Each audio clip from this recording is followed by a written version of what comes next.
ഭഗവാൻ പരന്ധാമത്തിലേക്ക് പോണതിൻ്റെ മുൻപുള്ള ഭാഗം ഉദ്ധവർക്ക് ഉപദേശം കൊടുത്തിട്ട് ഏതാണ്ട് ഇങ്ങനെ അവസാനിപ്പിക്കുന്ന പ്രകരണമാണ്. അപ്പം അതിൽ ഈ ഉദ്ധവർക്ക് പലതരത്തിൽ ഉപദേശം കൊടുത്തു. അഹന്താമമതകൾ എങ്ങനെയാണ് ഇല്ലാതെ കണ്ടാക്കുക ഞാൻ എൻ്റെ എന്നുള്ള ഭാവം കളഞ്ഞിട്ട് അങ്ങ് എന്ത് ചെയ്യണം? അങ്ങ് വിചരസ്വഗം, ഭൂമിയിൽ സർവത്ര സഞ്ചരിച്ചോളൂ. അങ്ങനെ അങ്ങ് ബദരിയിൽ വന്നിരുന്ന് എന്നെ ഭജിച്ച് എന്നെ പ്രാപിക്കും എന്ന് പറഞ്ഞപ്പം ഉദ്ധവര് ചോദിച്ചു, സോഹം നമാഹമിതി മൂഢമതിർവികാഠ ത്വന്മായയ. എങ്ങനെ അത് കളയുക ഭഗവാനെ? ഞാൻ എൻ്റെ എന്നുള്ള ബുദ്ധി കളയുക വലിയ ബുദ്ധിമുട്ടല്ലേ? അതിനെന്താ വിദ്യ എന്ന് ചോദിച്ചിട്ടാണ് തുടങ്ങിയത്. അപ്പം അതിനും വിദ്യ പറഞ്ഞു കൊടുത്തു. യദു മഹാരാജാവിന് ദത്താത്രേയ ഭഗവാൻ കൊടുത്ത ഉപദേശങ്ങളും 24 ഗുരുനാഥന്മാരുടെ സമ്പ്രദായങ്ങളൊക്കെ വളരെ കേമായിട്ട് പറഞ്ഞു കൊടുത്തു. അതൊക്കെ കേട്ട് ധരിച്ച് പിന്നീട് ഓരോന്നായിട്ട് ചോദിച്ചതിനൊക്കെ വളരെ വിശദമായിട്ട് ഭഗവാൻ പറഞ്ഞു കൊടുത്തു. അങ്ങനെ തത്വങ്ങളും ഭക്തി, ജ്ഞാനം, അതുപോലെ വിരക്തി, ഈ ജാതി സമ്പ്രദായങ്ങളൊക്കെ ധാരാളമായിട്ട് വിസ്തരിച്ച് കേട്ടപ്പോഴാണ് ഉദ്ധവരോട് ഭഗവാൻ ഒരു കാര്യം കൂടി പറഞ്ഞു. അപ്പം നമ്മൾ ഈ കേൾക്കണതും പഠിക്കണതും അറിയണതും ഒക്കെ വളരെ കേമാണ്, ഒക്കെ നന്നാവും ചെയ്യും. നല്ല ബുദ്ധിയും വിവരമുള്ളവർക്കൊക്കെ കേട്ട മാതിരി മനസ്സിലാവുകയും ചെയ്യും. സംശയമൊന്നുമില്ല. എന്ത് പറഞ്ഞാലും മനസ്സിലാവും. ബുദ്ധിയും വിവരം ഉണ്ടെങ്കിൽ പറയുന്നതൊക്കെ മനസ്സിലാക്കാൻ എളുപ്പമുണ്ടാവും, വിഷമമൊന്നുമില്ല. പക്ഷെ ഉദ്ധവരെ അങ്ങനെ ബുദ്ധി കൊണ്ടും വിവരം കൊണ്ടും മനസ്സിലാക്കിയാൽ പോരാ. എന്ത് വേണം? ചിലതൊക്കെ നമ്മൾക്ക് നേരെയായിട്ട് വരണമെങ്കിൽ, അല്ലെങ്കിൽ ഈ പറയുന്ന ഈശ്വരീയ മഹിമ, ഈ ലോക വിഷയത്തിലെ വിരക്തി, ഈശ്വരജ്ഞാനം, ഭഗവത് ഭക്തി, ഈ പറയുന്ന 3 സാധനങ്ങൾ, അതാണ് ഭാഗവതത്തിൻ്റെ പുറപ്പാടന്നെ. ഭക്തി, ജ്ഞാന, വിരാഗപ്പതോ വിവേകോ വർദ്ധതേ മഹാ എന്ന് ചോദിച്ചിട്ടല്ലേ ഈ മാഹാത്മ്യം തുടങ്ങിയത്. ഭക്തിയും ജ്ഞാനും വിരക്തിയും ഉണ്ടാവണേ ഒരു വകതിരിവില്ലേ? അതെങ്ങനെയാണ് ഉണ്ടാവുക വെച്ചാൽ സൂതാ പറഞ്ഞു തരണേ എന്ന് പറഞ്ഞിട്ടാണ് തുടങ്ങിയത്. അപ്പം അതൊക്കെ സൂക്ഷിച്ച് വെക്കണം. ഒന്നാമത് ആദ്യമായിട്ട് പറഞ്ഞു പോരുന്ന സമയത്ത് ഇപ്പോൾ അവിടെ ഒടുക്കൊടുക്കാവുമ്പോഴേക്ക് പറയണതും കൂടി ഒന്ന് കൂട്ടി യോജിപ്പിച്ച് മനസ്സിലാക്കുമ്പോഴാണ് ഭാഗവത്തിൻ്റെ ഒരു വഴി. ഭക്തി, ജ്ഞാന, വിരാഗ, ആപ്പതിയാണ്. ആപ്പതി വെച്ചാൽ പ്രാപ്തി. ഭക്തി ഉണ്ടാവണം, ജ്ഞാനം ഉണ്ടാവണം, വിരക്തി ഉണ്ടാവണം. ഇത് 3ഉം കൂടി ഉണ്ടായി വന്നാൽ നമുക്കൊരു വകതിരിവുണ്ടാവും. അതാണ് ശരിയായ ഈശ്വരഭാവത്തിൻ്റെ പ്രാപ്തി. അതുണ്ടാവുക എങ്ങനെയാണെന്ന് ചോദിച്ചു. അപ്പോൾ അതാണ് ഇവിടെ ഭഗവാൻ പറഞ്ഞത്. ഇതൊക്കെ ഉണ്ടാവണമെങ്കിൽ ഇപ്പം നമ്മൾ കുറേ കേട്ടു, കുറേ പഠിച്ചു, കുറേ ധരിച്ചു, കുറേ മനസ്സിലാക്കി, വളരെ നല്ല കാര്യമാണ് പഠിക്കണത് അറിയണതൊക്കെ. പക്ഷെ അതുകൊണ്ട് മാത്രം നന്നാവില്ല. എന്തും കൂടി നന്നാവണം, സംസർഗം കൂടി നന്നാവണം. ഇപ്പം നമ്മളിപ്പോൾ വലിയ ഭാഗവതമൊക്കെ വായിച്ച് രാവിലെ മുതൽ വൈകുന്നേരം വരെ വായിച്ച കേമായിട്ടൊക്കെ ഗംഭീരമായിട്ടൊക്കെ വായിച്ച് പിന്നെ 6 മണിക്ക് ശേഷം മറ്റേ കള്ള് ഷാപ്പിൽ പോയി കള്ള് കുടിക്കണം, എൻ്റെ കൂടെ കുത്തി മറിഞ്ഞ് തല കുത്തനെ നിന്നിട്ടൊക്കെ നടക്കുക വെച്ചാൽ രാവിലെ വായിച്ചതിന് വലിയ കാര്യമൊന്നും ഇല്ല. അപ്പോൾ വേണ്ടത് എന്താ ചോദിച്ചാൽ, നമ്മൾ ഈ മരുന്ന് നല്ലോണം കഴിച്ചിട്ട് കാര്യമില്ല. പഥ്യം അതും പ്രധാനമാണ്. പഥ്യം എന്ന് പറയുന്നത് മരുന്നല്ല. പഥ്യം മരുന്നാണോ? അല്ല. പക്ഷെ മരുന്ന് നേരെ ആവണമെങ്കിൽ എന്ത് നിർബന്ധമാണ്? പഥ്യം നിർബന്ധമാണ്. അപ്പം അതുകൊണ്ട് ചില പഥ്യങ്ങളൊക്കെ നമ്മൾ പരിപാലിക്കണം ഉദ്ധവരെ. അപ്പം ചോദിച്ചു, അതെന്താ വേണ്ടത്? എന്താ നിശ്ചന്തോ? നമ്മൾക്ക് ഈ കേൾക്കണ തത്വാർത്ഥങ്ങളൊക്കെ ഈ ലോകം എന്ന് പറഞ്ഞാൽ തന്നെ ഈ സത്വരജസ്തമോ ഗുണങ്ങളിൽ പെട്ട് കിടക്കുന്നുണ്ട്. എന്താ എപ്പോഴാ എവിടെ ആരാ എങ്ങനെയാണെന്നൊന്നും പറയാൻ പറ്റില്ല. നമ്മൾ പറയില്ലേ ചിലപ്പോൾ അദ്ദേഹം അങ്ങനെ ചെയ്തു എന്നോ? അങ്ങനെ ചെയ്യും. ഇതാ കാരണം സത്വഗുണം പ്രവർത്തിക്കുമ്പോൾ അമ്പലത്തിൽ തൊഴുകാൻ പോകും, രജോ ഗുണം പ്രവർത്തിക്കുമ്പം അങ്ങനെ കാമനകളൊക്കെ ആയിട്ട് നടക്കും, തമോ ഗുണം പ്രവർത്തിക്കുമ്പോൾ ചുരുണ്ടുകൂടി കിടന്നുറങ്ങും. അപ്പോൾ ഓരോ ഗുണങ്ങൾ കൂടി വരുന്നതിനനുസരിച്ചിട്ടുള്ള വ്യത്യാസങ്ങളൊക്കെ കാണും. അപ്പം അതുകൊണ്ടാണ് ഭഗവാൻ പറഞ്ഞത് ഈ തമോ ഗുണത്തിനെയും രജോ ഗുണത്തിനെയൊക്കെ ഒന്ന് അടക്കി കുറേശ്ശെ സത്വഗുണത്തിനെ ഒന്ന് പ്രകാശിപ്പിച്ചു കൊണ്ടുവന്നു. സത്വഗുണത്തിനെ പ്രകാശിപ്പിച്ചു കൊണ്ടുവരുമ്പോൾ എന്തുണ്ടാവും? കുറേശ്ശെ ഈ സത്വം ജ്ഞാനഭാവത്തിലേക്ക് കുറേശ്ശെ നമ്മളെ തിരിക്കും. സത്വഗുണം വർദ്ധിക്കുമ്പോഴേ അറിവുണ്ടാവണം, ഭഗവാനെ ഭജിക്കണം, അങ്ങനെ നമസ്കരിക്കണം, സന്മാർഗത്തിൽ കൂടി സഞ്ചരിക്കണം, സൽക്കർമ്മങ്ങൾ ചെയ്യണം, സദ്ഭാവം നിലനിർത്തണം എന്നൊക്കെ തോന്നുക ഈ സത്വഗുണം ഉണ്ടാവുമ്പോഴേ തോന്നുള്ളൂ. ഈ രജോ ഗുണം ഉണ്ടാവുമ്പോൾ കാമനകളാണ് തോന്നും. അതും വേണം, ഇതും വേണം, മറ്റേതും വേണം, ഇങ്ങനെ ഈ കാമനകളാണ് വർദ്ധിക്കുക. തമോ ഗുണം ഉണ്ടാകുമ്പോൾ ഒന്നും വേണ്ട, പായ പോലും വേണ്ട. എന്തേ വേണ്ടു? ഈ മീനമാസത്തിലെ ഞാലിപ്പൂവാൻ വാഴക്കൊല പോലെ ഉണ്ടാവും തല, ഇങ്ങനെ തൂങ്ങി കിടക്കും, ഒരു കഥയുണ്ടാവില്ല. എന്നുവെച്ചാൽ എന്താ അർത്ഥം? ഒരുറക്കം തൂങ്ങൽ, എല്ലാ വിഷയത്തിലും ഉറക്കം തൂങ്ങൽ. 2 വിഷയം ഒഴിച്ച് എല്ലാ വിഷയത്തിലും ഉറക്കം തൂങ്ങൽ. 2 വിഷയം വെച്ചാൽ സാമ്പാർ കൂട്ടിയിട്ടുള്ള വിഷയവും പിന്നെ ചെരിഞ്ഞിട്ടുള്ള വിഷയം. ആ 2 ഉറക്കൊഴിച്ചുള്ള കാര്യത്തിലൊക്കെ അന്തല്യായിട്ടിരിക്കും. അങ്ങനെ മന്ദത, മൂഢത, അജ്ഞാനം. അപ്പം ആ സമ്പ്രദായം അതുകൊണ്ട് തമോ ഗുണത്തിനെ ഒന്ന് ഒതുക്കി രജോ ഗുണത്തിനെയും കുറേശ്ശെ ഒതുക്കി അങ്ങനെ സത്വഗുണത്തിലേക്ക് പ്രവേശിച്ച് ഭഗവത് ഭാവത്തെ നല്ലോണം അകത്ത് ഉറപ്പിച്ചിട്ട് എന്ത് വേണം? ആ സത്വഗുണത്തിനെയും കളയണം. എന്നിട്ട് എന്ത് ചെയ്യണം? ഭഗവത്ഗീതയിൽ ഭഗവാൻ പറഞ്ഞില്ലേ, നിസ്ത്രൈഗുണ്യോ ഭവ അർജുന. നിസ്ത്രൈഗുണ്യനായിട്ട് ഭവിക്കുക, ത്രിഗുണനായിട്ട് ഭവിക്കുക എന്നല്ല പറഞ്ഞത്, നിസ്ത്രൈഗുണ്യോ ഭവ അർജുന. നിസ്ത്രൈഗുണ്യൻ ഇപ്പം അങ്ങനെയാണ്. ഈ സത്വഗുണം കേമാണ്, ശരി തന്നെയാണ്. മൂന്നും ചങ്ങല തന്നെയാണേ. ചങ്ങലാച്ചാൽ മനസ്സിലാവില്ലേ?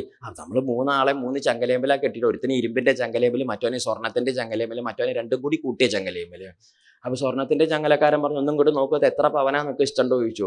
ഇരുമ്പിൻ്റെ ചങ്ങലക്കാരൻ പറഞ്ഞു, എന്നാലും എൻ്റെ ഒരു കേമത്തരയെന്ന്. എന്ത് കേമത്തരം? രണ്ടാളും ഇങ്ങനെ കിടക്ക് തന്നെയാണ്, അങ്ങോട്ടും ഇങ്ങോട്ടും നോക്കിയിട്ട്. ഇപ്പോൾ സ്വർണ്ണത്തിൻ്റെ ചങ്ങലയാണെങ്കിലും ഇരുമ്പിൻ്റെ ചങ്ങലയാണെങ്കിലും പിച്ചളയുടെ ആണെങ്കിലും മൂടിൻ്റെ ആണെങ്കിലും ഇനി വേറെ വല്ലതും നിശ്ചയിച്ച് അതിൻ്റെ ആണെങ്കിലും എന്താണെങ്കിലും ബന്ധനം തന്നെ. പാരിൽ കെട്ട് തന്നെയാണ്, അതിന് സംശയമില്ല. അപ്പം അതിന് സത്വഗുണമാണെങ്കിലും രജോഗുണമാണെങ്കിലും തമോ ഗുണമാണെങ്കിലും ബന്ധിക്കും. ഭഗവാൻ പറഞ്ഞ മാതിരി സത്വം സുഖേ സഞ്ചയതി രജ കർമ്മണി ഭാരത. സത്വം സുഖത്തിലും ഭഗവത് ഭാവത്തിലും ജ്ഞാനത്തിലും ബന്ധിപ്പിക്കും. അതുപോലെ രജസ് കർമ്മത്തിൽ ബന്ധിപ്പിക്കും, തമസ് അജ്ഞാനത്തിലേക്ക് പ്രേരിപ്പിക്കും. അപ്പം അതൊക്കെ ഒന്ന് മാറ്റി തിരിച്ച് കൊണ്ടുവരണം. അപ്പം അങ്ങനെ വരുമ്പോൾ എന്താ ചോദിച്ചാൽ നമ്മൾ മനസ്സിരുത്തണം, ഈ സംസർഗം നന്നാവുമ്പോഴേ നമുക്ക് നമ്മളെ നേരെയാക്കാൻ പറ്റുള്ളൂ. ഇല്ലെങ്കിൽ അതാണ് ഈ ഭാഗവതത്തിൽ ഭക്തി ജ്ഞാന വിരക്തികളാണ് പ്രധാനപ്പെട്ട വഴി. ഒരു ത്രിവേണി ആണത്. 3 വഴികൾ ഇങ്ങനെ ചേർന്ന് പോണ ഒരു ഒഴുക്കുണ്ട് ഇതിൽ. അപ്പോൾ ആ ഒഴുക്കിൽ ഭക്തി ജ്ഞാന വിരക്തികളാണ് ഒരു വഴി എന്ന് പറഞ്ഞാലും അതിൽ പ്രത്യേകമായിട്ട് മനുഷ്യരുടെ വേറൊരു സമ്പ്രദായം ഉണ്ട്, ഈ സത്സംഗ മഹിമ എന്ന് പറയും. അത് ഇടയ്ക്കിടയ്ക്ക് പറയും. ഭാഗവതം തുടങ്ങി തന്നെ നാരദ മഹർഷി തൻ്റെ സത്സംഗ മഹിമ പറഞ്ഞിട്ടാണ്. മഹർഷിമാരുടെ കൂടെ കൂടി അവരെ സേവിച്ച്, അവരുടെ കൂടെ നടന്ന്, അവരെ ഭജിച്ച്, അവരുടെ കൂടെ ഉപാസിച്ച്, അവർ പറയുന്നത് കേട്ട്, അങ്ങനെ അവരുടെ കൂടെ നടന്നിട്ടാണ് ആ ശൂദ്രബാലൻ വലിയ ബോധ്യമൊന്നുമില്ലാത്തൊരു ശൂദ്രബാലൻ ദേവഋഷി എന്ന സ്ഥാനത്തേക്ക് എത്തിയതേ. അപ്പോൾ പിന്നെ സത്സംഗ മഹിമയല്ലേ വലിയ പ്രധാനമായത്. അതുകൊണ്ട് ആ സത്സംഗ മഹിമയും കൂടി ഈ ധാരയുടെ കൂടെ കൂട്ടിച്ചേർത്ത് പല ദിക്കിലത് പറയും. സത്സംഗ മഹിമയുടെ പ്രത്യേകത, ഈ ഏകാദേശത്തിൽ സത്സംഗ മഹിമ പ്രത്യേകമായിട്ട് എടുത്ത് പറയും. ഒരു അധ്യായത്തിൽ അതന്നെ പറയുന്നുണ്ട്. അതൊക്കെ കാരണം ഇതാണ്, പ്രാധാന്യമാണ് എല്ലാറ്റിലും. അതിനൊക്കെ ഈ വർണ്ണനയ്ക്ക്, വിശേഷ വർണ്ണനയ്ക്ക് കാരണമായിട്ട് ഭവിക്കുന്നത്. ഇവിടെ പറഞ്ഞു കൊടുത്തു, ഈ സജ്ജന സംസർഗം കൊണ്ടുണ്ടാവുക നന്മയച്ചാൽ ദുഷ്ടസംസർഗം കൊണ്ടുണ്ടാവുക നന്മയല്ല. നമുക്ക് നന്മ ഉണ്ടാവില്ലേ? നമ്മൾ എന്തായിട്ട് തീരും? ഏതിൻ്റെ കൂടെയാണ് കൂടണമെന്ന് വെച്ചാൽ അതിനനുസരിച്ച് നമുക്ക് കീഴ്പ്പെട്ടും മുകളിലേക്കൊക്കെ ഉണ്ടാവും. അപ്പം അതാ അവിടെ പറഞ്ഞത്. അങ്ങ് കേട്ടിട്ടില്ലേ പണ്ട് ആ പുരൂരവസൻ്റെ കഥ? അപ്പോൾ അദ്ദേഹം പറഞ്ഞു, കേൾക്കുമ്പോൾ അങ്ങനെ കേട്ടിട്ടുണ്ടാകും, വേണ്ട മാതിരി മനസ്സിരുത്തിയിട്ടില്ല. ആര് പറഞ്ഞു? അദ്ദേഹം മുമ്പ് കേട്ടിട്ടുണ്ട് ഉദ്ധവരെ. അപ്പോൾ അതെന്താ ചോദിച്ചാൽ, ഈ പുരൂരവസ മഹായോഗ്യനായിട്ട് അദ്ദേഹം ഈ പറയുന്ന ഈ കഥകളൊക്കെ മനസ്സിലാവണമെങ്കിൽ അദ്ദേഹം എങ്ങനെയാണ് ഇതിൽ പെട്ടതെന്ന് മനസ്സിലാവണം. അതാണ് ആദ്യം. അതായത് ഈ ഭാഗവതത്തിൽ ഇങ്ങനെ ഇടയ്ക്കിടയ്ക്ക് പെട്ടുപോയവരുടെ കഥ പറയും. പെട്ടുപോയവരുടെ കഥയാണ് പറയുക. എങ്ങനെയുള്ളവരുടെ കഥ? പെട്ടുപോയവരുടെ കഥ. അപ്പോൾ നമുക്ക് തോന്നും നമ്മളും പെട്ടുപോയവരെന്നെ, നമ്മുടെ ആരുടെയും കഥ പറഞ്ഞാൽ പോരെ ചോദിക്കും. പക്ഷെ അത് പറയാറായിട്ടില്ല. പെട്ടുപോയവരുടെ കഥയാണ് പല ദിക്കിലും പറയുക വെച്ചാലും പെട്ടിട്ട് രക്ഷപ്പെട്ടവരുടെയും കൂടി കഥയാണ്. എന്തിനാ ഈ പെട്ടിട്ട് രക്ഷപ്പെട്ടവരുടെ കഥ പറയുന്നത്? നമ്മൾ പെട്ട് കിടക്കണവരാണ്. അപ്പം നമുക്കിതൊന്ന് രക്ഷപ്പെടണമെങ്കിൽ എന്ത് വേണം? ഈ രക്ഷപ്പെട്ടവരെങ്ങനെയാണ് രക്ഷപ്പെട്ടതെന്ന് മനസ്സിലാക്കിയാലല്ലേ നമുക്കത് പറ്റുള്ളൂ. അതിനാണ് ഈ വിദ്യ പറഞ്ഞു തരുന്നത്. ഭാഗവതം എല്ലാറ്റിനും വിദ്യ പറഞ്ഞു തരും. നമ്മൾ നോക്കിയും കണ്ട് നടക്കണം, അത്ര മാത്രമേ ഉള്ളൂ. ഇവിടെ എന്തേ പറഞ്ഞു വെച്ചാൽ, ഈ മഹാരാജാവ് പുരൂരവസ് വലിയ യോഗ്യനായിട്ട് വാഴണ കാലത്ത്, ലോകത്ത് മഹാകേമനായിട്ട് സുന്ദരനായിട്ട് വലിയ വലിയ രാജപദവിയിലൊക്കെ ഇരുന്ന പ്രസിദ്ധനായി പ്രതാപിയായിട്ട് ലോകത്ത് വാഴണ കാലത്ത് ഉർവശിക്കൊരു മോഹം. ആരുടെ അടുത്ത്? ഈ പുരൂരവസനെ ഒന്ന് വിവാഹം കഴിക്കണം, അദ്ദേഹത്തിൻ്റെ ഭാര്യയാവണം എന്നൊരു മോഹം. ഉർവശി വെച്ചാൽ ദേവലോകത്തല്ലേ. അങ്ങനെ ഭൂമിയിലേക്ക് വരേണ്ടതായ ഒരു കാലം വന്നപ്പോൾ ഉർവശി എന്ത് ചെയ്തു? ഈ പുരൂരവസിൻ്റെ അടുത്ത് ചെന്നിട്ട് പറഞ്ഞു, അങ്ങനെ കല്യാണം കഴിച്ചാൽ തരക്കേടില്ല എന്ന് പറഞ്ഞു. പുരൂരവസ് പറഞ്ഞു, എനിക്ക് അങ്ങനത്തെ കുഴപ്പമൊന്നുമില്ല എന്നും പറഞ്ഞു. ഇവൾ അപ്സരസാണല്ലോ, അവിടെ ചെന്നിട്ട് കണ്ടുപിടിച്ച് കൊണ്ടുവരേണ്ട കാര്യമൊന്നുമില്ല, ഇവൾ ഇങ്ങോട്ട് വരിക, ആയിക്കോട്ടെക്ക് അങ്ങനെ വിരോധമൊന്നുമില്ല എന്ന് അപ്സരസനോട് പറഞ്ഞു, ഉർവശിയോട് പറഞ്ഞു. അപ്പോൾ ഉർവശി പറഞ്ഞു, എനിക്ക് ചിലത് പറയാനുണ്ടെന്നും പറഞ്ഞു, തൻ്റെ അങ്ങോട്ട് പറയൂ എന്നും പറഞ്ഞു. അപ്പോൾ ഇവൾ പറഞ്ഞു, ഞാനാച്ചാ എന്ത് ചെയ്യില്ല, എനിക്കിങ്ങനെ എല്ലാവരുടെയും മട്ടൊന്നും പറ്റില്ല, ഞാൻ ഈ ഭൂമിയിൽ വന്നു വെച്ചിട്ട് അങ്ങനെ അങ്ങോട്ട് കൂട്ടണ്ട. 2 ആടിൻ്റെ കുട്ടികളുണ്ട്, അതിനെ നല്ലോണം നോക്കിക്കൊള്ളണം, അതിന് വല്ല കഷ്ടമോ വിഷമോ ഉണ്ടായാൽ ഞാൻ പോകുമെന്നും പറഞ്ഞു. പിന്നെ വേറൊരു സംഗതി എന്താ വെച്ചാൽ, ഞാൻ നെയ്യ് മാത്രമേ കഴിക്കുള്ളൂ, ഊണ് കഴിക്കില്ല, കാപ്പി കഴിക്കില്ല, കഞ്ഞി തീരെ കഴിക്കില്ല, ഉപ്പുമാവ് കണ്ടുകൂടാ, ഇഡ്ഡലിയും ദോശയൊന്നും എൻ്റെ അടുത്തേക്ക് കൊണ്ടുവരണ്ട, നെയ്യ് മാത്രമേ ഞാൻ കഴിക്കുള്ളൂ എന്നും പറഞ്ഞു. അതും നോക്കണം, കഴിക്കണ കാര്യം പ്രധാനമാണല്ലോ. അദ്ദേഹത്തിൻ്റെ കൂടെ താമസാക്കിയപ്പോൾ എന്നും കഞ്ഞിയും പുഴുക്കുക വെച്ചാൽ ശരിയാവില്ല. അപ്പോൾ അതുകൊണ്ട് ഞാൻ നെയ്യ് മാത്രമേ കഴിക്കുള്ളൂ. അത് ശരി, ആയിക്കോട്ടെ. പിന്നെ 3ാമത് പറഞ്ഞു, രാജാവിനെ മുണ്ടില്ലാണ്ട് കാണാനും പാടില്ല, അതും വളരെ ശ്രദ്ധിക്കണം. അപ്പോൾ രാജാവ് പറഞ്ഞു ആയിക്കോട്ടെ, ഇതൊന്നും വലിയ ബുദ്ധിമുട്ടുള്ള കാര്യമല്ല, കൊട്ടാരത്തിൽ കഞ്ഞിയും പുഴുക്കൊന്നും പതിവുമില്ല. അപ്പോൾ അതുകൊണ്ട് എന്താ വെച്ചാൽ നീ ആടിൻ്റെ കുട്ടികളുടെ കാര്യമല്ലേ പറഞ്ഞത്, ആടിൻ്റെ കുട്ടികളുടെ കാര്യം നോക്കാൻ ഞാനൊരു 2000 പട്ട ഏർപ്പാടാക്കിയിട്ടുണ്ട്. 2 ആടിൻ്റെ കുട്ടികളെ നോക്കാനേ ആളുണ്ട്. അപ്പോൾ അതുകൊണ്ട് താൻ വിഷമിക്കേണ്ട. ശരി, പിന്നെ രണ്ടാമത്തെ കാര്യം നെയ്യല്ലേ, നെയ്യ് കൊണ്ടുവരാൻ ഞാൻ ആ ഗ്യാസിൻ്റെ കുറ്റി കൊണ്ടുവരുന്നോട് ഏർപ്പാടാക്കിയിട്ടുണ്ട്. മറ്റേ കുറ്റി ഇങ്ങനെ തീരുമ്പം കൊണ്ടുവരുമല്ലോ അവൻ, അതേ ജാതിയിൽ നെയ്യ് ഇങ്ങനെ കൊണ്ടുപോകുന്നോളൂ, ആവശ്യത്തിന് കൊണ്ടുപോകുന്നോളൂ. അത് നമ്മൾ പറയാൻ നിൽക്കേണ്ട. ഇവിടെ ഏതാണ്ട് ആ ഭരണി ഓരോന്ന് 1-2 ഇനി ബാക്കിയുള്ളൂ എന്ന് കണ്ട് അപ്പോഴേക്ക് അടുത്ത ഭരണി കൊണ്ടുപോകുന്നുള്ളത് ആര്യവൈദ്യശാലയിൽ ഏർപ്പാടാക്കിയിട്ട് കൊണ്ടുവരാൻ ആളുണ്ട്. അതുകൊണ്ട് അത് പേടിക്കേണ്ട എന്നും പറഞ്ഞു. അത് സമാധാനം. പിന്നെ മുണ്ടിൻ്റെ കാര്യമല്ലേ, അത് ഞാനൊരു ബെൽറ്റ് വാങ്ങി അരയിൽ കെട്ടിയിട്ടുമുണ്ട്. മുണ്ട് ഇനി അവിടെയും ഇവിടെയും കൊളുത്തി പറിച്ചു പോയി. അപ്പോൾ രാജാവ് വേണ്ടതൊക്കെ സംവിധാനം ചെയ്തു ആരുടെ മുമ്പിലൊക്കെ. അപ്പോൾ കരാറൊക്കെ നേരിയായി, രാജാവ് സമ്മതിച്ചു, ആയിക്കോട്ടെ വിരോധമില്ല എന്നും പറഞ്ഞു. അങ്ങനെ ഉർവശി വിവാഹം ചെയ്തു. കാലം കുറേ ഇങ്ങനെ കഴിഞ്ഞു. അപ്പോൾ ഈ ഉർവശിക്ക് വെച്ചാൽ രാജാവിൻ്റെ കൂടെ വന്നു കൂടിയപ്പോൾ ദേവലോകത്തു നിന്ന് വന്നതാണ്, അദ്ദേഹത്തിൻ്റെ കൂടെ കുറച്ച് കാലം ഇരിക്കണം എന്ന് മോഹമുള്ളൂ. കുറച്ചു കാലം കഴിഞ്ഞിട്ട് ഡെപ്യൂട്ടേഷനിൽ വന്നതല്ലേ തിരിച്ചു പോകാമെന്നൊക്കെ വിചാരിച്ചത്. പക്ഷെ ഇവിടെ വന്നപ്പം പോകാൻ ആർക്ക് തോന്നിയില്ല. ഈ ഉർവശി പറഞ്ഞതിൻ്റെ അർത്ഥം എന്താണെന്ന് പറയും, ലോകം ഇങ്ങനെയാണ്. നമ്മളെവിടെയെങ്കിലും ചെന്ന് പെടുക വലിയ പാടാ. വല്ല ദിക്കിലും ചെന്നാൽ പിന്നെ എന്താണ് ചെല്ലാൻ. പണ്ട് ജോലി കിട്ടി, പുതിയ ജോലി കിട്ടിയത്. അവിടെ ചെന്നപ്പം അമ്മ പറഞ്ഞു, ഉണ്ണിയെ നല്ല ജോലിയില്ലേ പോയിക്കോളും. എനിക്ക് വയ്യ, ഓഫീസറെ കാണുമ്പോൾ പേടി. അതിൽ ഇത്തിരി മീശയൊക്കെ ഉള്ള ആളാണേ, വയസ്സായ ആളാണെങ്കിലും പേടിയാണ്. അമ്മയാണ് ഉന്തി വിട്ടത്, പോയിക്കോളും ഉണ്ണിയെന്നും പറഞ്ഞു. അങ്ങനെ നമ്മൾ പേടിച്ചിഷ്ടമില്ലാണ്ട് നിവൃത്തിയില്ലാണ്ട് പോയത് ആഫീസിലേക്ക്. അങ്ങനെ 1-2 കൊല്ലം ആഫീസിൽ പണിയെടുത്തപ്പം ആഫീസർ കാരണവരില്ലാണ്ട് ഉണ്ണാൻ വയ്യ, നടക്കാൻ വയ്യ, മിണ്ടാൻ വയ്യ. അർത്ഥം മനസ്സിലാവേണ്ടി. എന്തിൻ്റെങ്കിലും കൂടെ ചെന്ന് ചേരാൻ പാടാണെങ്കിലും ചേർന്നാൽ ഒട്ടുക എന്നുള്ളതാണ് ലോകത്തിൻ്റെ സമ്പ്രദായം. അതിന് ശാസ്ത്രത്തിൽ പറയുന്ന പദമാണ് അഭിഷ്വംഗം എന്ന് പറയും. അങ്ങനെ പറഞ്ഞാൽ മനസ്സിലാവില്ല. അഭിഷ്വംഗം എന്ന് പറഞ്ഞാൽ ഒട്ടല്. ഈ ഒട്ടലാണ് വലിയ വിഷമേ. ആ ഒട്ടണതാ വെച്ചാൽ അന്തല്ലാത്തതിൻ്റെ കൂടെ ഒട്ടിയത് വെച്ചാൽ പറയും വേണ്ട. നല്ലതിൻ്റെ കൂടെ ഒട്ടിയത് വെച്ചാൽ കുറച്ച് നന്മെങ്കിലും ഇങ്ങോട്ടൊക്കെ കിട്ടും. ഇല്ലെങ്കിൽ ഈ നല്ലത് പകരണതിനേക്കാളും വേഗത്തിൽ മറ്റേത് പകരും. ചീത്തത്തം പകര്. അടുത്തിരിക്കണം നല്ല തടിയുള്ളവനാണ്. നമ്മൾ ആ ചത്ര ഇല്ലല്ലോ, അപ്പോൾ ചാരി ഇരുന്നു പകർന്നോട്ടെ നിരീക്ഷിച്ചിട്ട്. പകർന്നത് എന്താ, മറ്റേ സാധന പകർന്നത്. 2 കൊല്ലം മുമ്പ് കൊണ്ടാടിയില്ലേ കൊടിയേറ്റം 6-8 ആയിട്ട്. ആ സാധന പകർന്ന് കിട്ടിയത്. എന്തല്ലേ ചെയ്യുക, ആലോചിച്ച് നോക്കൂ. ആരോഗ്യം പകരാനാ ചാരിയിരുന്നത്, കിട്ടിയതോ ആരോഗ്യം കിട്ടിയതുമില്ല, രോഗം കിട്ടുകയും ചെയ്തു. നന്മ പകരല് എളുപ്പമല്ല, ചീത്തത്തം നല്ലോണം പകരുകയും ചെയ്യും. അതെപ്പോഴും സൂക്ഷിച്ചോളൂ. നമ്മൾ വിചാരിക്കും നന്മയാണ് പകരുക എന്ന്. പണ്ട് ഗാന്ധിജി പറയാറില്ലേ, സുഹൃത്ത് ബീഡി വലിക്കാരനായിരുന്നു. പണ്ട് ബീഡി വലി നിർത്താൻ പോയത്. അദ്ദേഹം 3-4 ബീഡി വലിച്ചിട്ടൊന്ന് ചുണ്ടുമ്പിൽ വെച്ചും കൊണ്ടാണ് പോകുന്നത്. അപ്പം അങ്ങനെയൊക്കെ ഉണ്ട്. അപ്പം നമ്മൾ എന്ത് തരത്തിലാണ് മാറിപ്പോവുക എന്നറിയില്ല. അപ്പം സംസർഗത്തിൽ എപ്പോഴും എന്ത് ചെയ്യണം, ശ്രദ്ധ വയ്ക്കണം. രാജാവ് അച്ഛ ഇവളുടെ കൂടി അങ്ങനെ കഴിച്ചു കൂട്ടി. ഈ ഉർവശിക്ക് അച്ഛാൽ അദ്ദേഹത്തിൻ്റെ കൂടിയപ്പം പോകണമെന്നേ ഇല്ലണ്ടേ. അങ്ങനെ വല്ലാതെ ആ ഒരു സംസർഗം കൊണ്ടേ കുറേ കാലം കഴിഞ്ഞപ്പോൾ ഈ ദേവേന്ദ്രൻ അച്ഛൻ എന്താണെന്നാണെങ്കിൽ ദേവേന്ദ്രൻ്റെ കൊട്ടാരത്തിലെ ഉർവശീരഹിതം മഹ്യം ആസ്ഥാനം നാതിശോഭത്തെ. ഉർവശി ഇല്ലാത്ത എൻ്റെ കൊട്ടാരത്തിൽ ഒരു സുഖവും ഇല്ല. അവിടെ വേറെയുണ്ട്, മേനകയുണ്ട്, രംഭയുണ്ട്, തിലോത്തമുണ്ട്, ഇവരുടെ അനിയത്തിമാരുടെ അച്ചോളുടെ മക്കളുടെ സ്കൂൾ പൂട്ടി വന്നവരുണ്ട്, എല്ലാവരും ഉണ്ട്.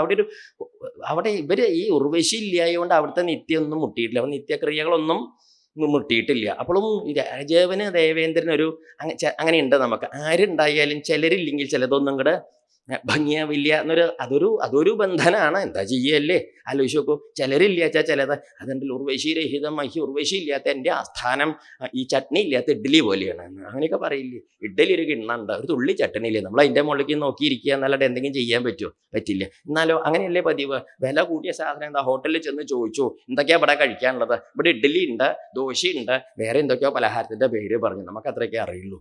അപ്പം അതുകൊണ്ട് അതെന്താ വേണ്ടു ചോദിച്ചു. അപ്പോൾ ഇഡ്ഡലിക്ക് എന്താ വില, 5 ഉറുപ്യ. ഇഡ്ഡലിയും ചട്നിയാണ്. അപ്പോൾ ദോശയും ചട്നിയുണ്ട്, ദോശയ്ക്ക് 5 ഉറുപ്യാണ്. ചട്നിക്ക് എന്താ വില ചോദിച്ചു. അത് വെറുതെ കൊടുക്കുന്നു പറഞ്ഞു. അത് 2 കിണ്ണം കൊണ്ടുവന്നോളൂ എന്നും പറഞ്ഞു. ഏത് ചട്നി. അപ്പം ചട്നി വെറുതെ കൊടുക്കണതാണെങ്കിലും ആ വെറുതെ കൊടുക്കണ സാധനം ഇല്ലെങ്കിൽ 5 ഉറുപ്യക്ക് വാങ്ങണ മറ്റേ സാധനം തിന്നാൻ പറ്റില്ലേ. അപ്പം അതുകൊണ്ട് ഈ ഉർവശി ഇല്ലേണ്ട കാര്യം നടക്കുവെച്ചാൽ ഇവിടെ ഇത് ഇല്ലായതുകൊണ്ട് വലിയ കഷ്ടമുണ്ട്. അപ്പോൾ രാജാവ് ദേവേന്ദ്രൻ ചിന്തിച്ചു, എങ്ങനെയാ ഉർവശി ഇവിടേക്ക് വരുത്തണം വെച്ചാൽ ഇപ്പോൾ വിളിച്ചാലൊന്നും വരില്ല. ഉർവശി ഇവിടെ ഇങ്ങനെ പെട്ട് കിടക്കുകയാണല്ലോ. അപ്പം അതുകൊണ്ട് ഇപ്പം എന്താ ചെയ്യേണ്ടോ നിശ്ചയില്ലാണ്ട്. അപ്പോഴാണ് ദേവേന്ദ്രന് മനസ്സിലായി, മറ്റേ ആടിൻ്റെ കുട്ടികളും മുണ്ടിൻ്റെ കാര്യം മറ്റേ ജാതിയൊക്കെ ഉണ്ടല്ലോ, കരാറ്. ഏതെങ്കിലും ഒരു കരാറ് തെറ്റി ആര് സ്വമേധയാ പോരും, ഉർവശി പോകുന്നോളൂ. പിന്നെ ഇവിടെ പ്രയത്നമൊന്നും വേണ്ട. അങ്ങനെ ഈ ആടിൻ്റെ കുട്ടികളെ മോഷ്ടിച്ചു കൊണ്ടുവരാനായിട്ട് ഏതോ ഒരു കർത്തവാവിൻ്റെ എന്ന് കുറച്ച് ഗന്ധർവന്മാരെ പറഞ്ഞയച്ചു. ഗന്ധർവന്മാരെല്ലാവരും കൂടി വന്ന് ആടിൻ്റെ കുട്ടികളെയും പിടിച്ച് കൊണ്ടുപോകുന്ന സമയത്ത് ഈ നായ കുരയ്ക്കണ ബഹളം കേട്ടിട്ട് രാജാവ് നോക്കിയപ്പം, ജനാല തുറന്ന് നോക്കിയപ്പം പട്ടാളക്കാർ ഒക്കെ ഉണ്ടെച്ചാൽ ആടിൻ്റെ കുട്ടികളെ ആര് കൊണ്ടുപോകണു, കള്ളന്മാർ കൊണ്ടുപോകണു, വലിയ കഷ്ടമല്ലേ, എങ്ങനെ കൊണ്ടുപോയി എന്ത് ചെയ്യും? ഈ ഉർവശി പോവില്ലേ? രാജാവ് രാത്രിയാണ് പാതിരിയാണെന്നും നോക്കിയില്ലേ, ഇറങ്ങി ഓടിച്ചെന്നോ. ഇത് ഉറക്കപ്രാന്തിലാണ്. 12:15 സമയത്തൊക്കെ വല്ല കഥയുണ്ടാവും. നല്ല നട്ടുച്ചയ്ക്ക് കഥയില്ലാത്ത സമയത്ത്. അപ്പം 12:15 രാത്രി. അപ്പോഴാണ് ഒരു കഥയില്ലാണ്ട് രാജാവ് ഉറക്കപ്രാന്തിൽ പിച്ചുമ്പഴയും പറഞ്ഞ് ഓടിച്ചെന്നു. അപ്പോഴേക്ക് കള്ളന്മാർ കൊണ്ടുപോകണേ. പിന്നാക്കോടി ഓടി ഓടി ഓടി ഓടി രാജാവ് നല്ലവണ്ണം ഓടിയ രാജാവ് ഈ ഉറക്കപ്രാന്തിൽ ഓടുമ്പോൾ മുണ്ടിൻ്റെ വക്ക് വെയിലീമിൽ കൊളത്തിയതൊന്നും രാജാവ് ചിന്തിച്ചില്ല.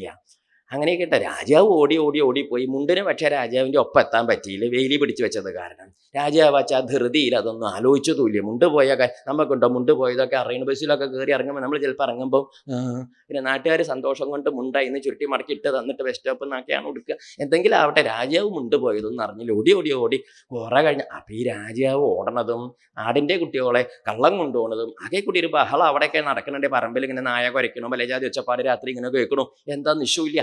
അപ്പോഴാണ് ഈ ഒച്ചപ്പാട് കേട്ടിട്ട് നമ്മുടെ ഈ ഉർവശി എഴുന്നേറ്റിട്ട് ആ കിഴക്കേ ഭാഗത്ത് ജനാല തുറന്ന് കിഴക്കേ പറമ്പിക്ക് നോക്കിയപ്പോൾ എന്തേ കണ്ടത്?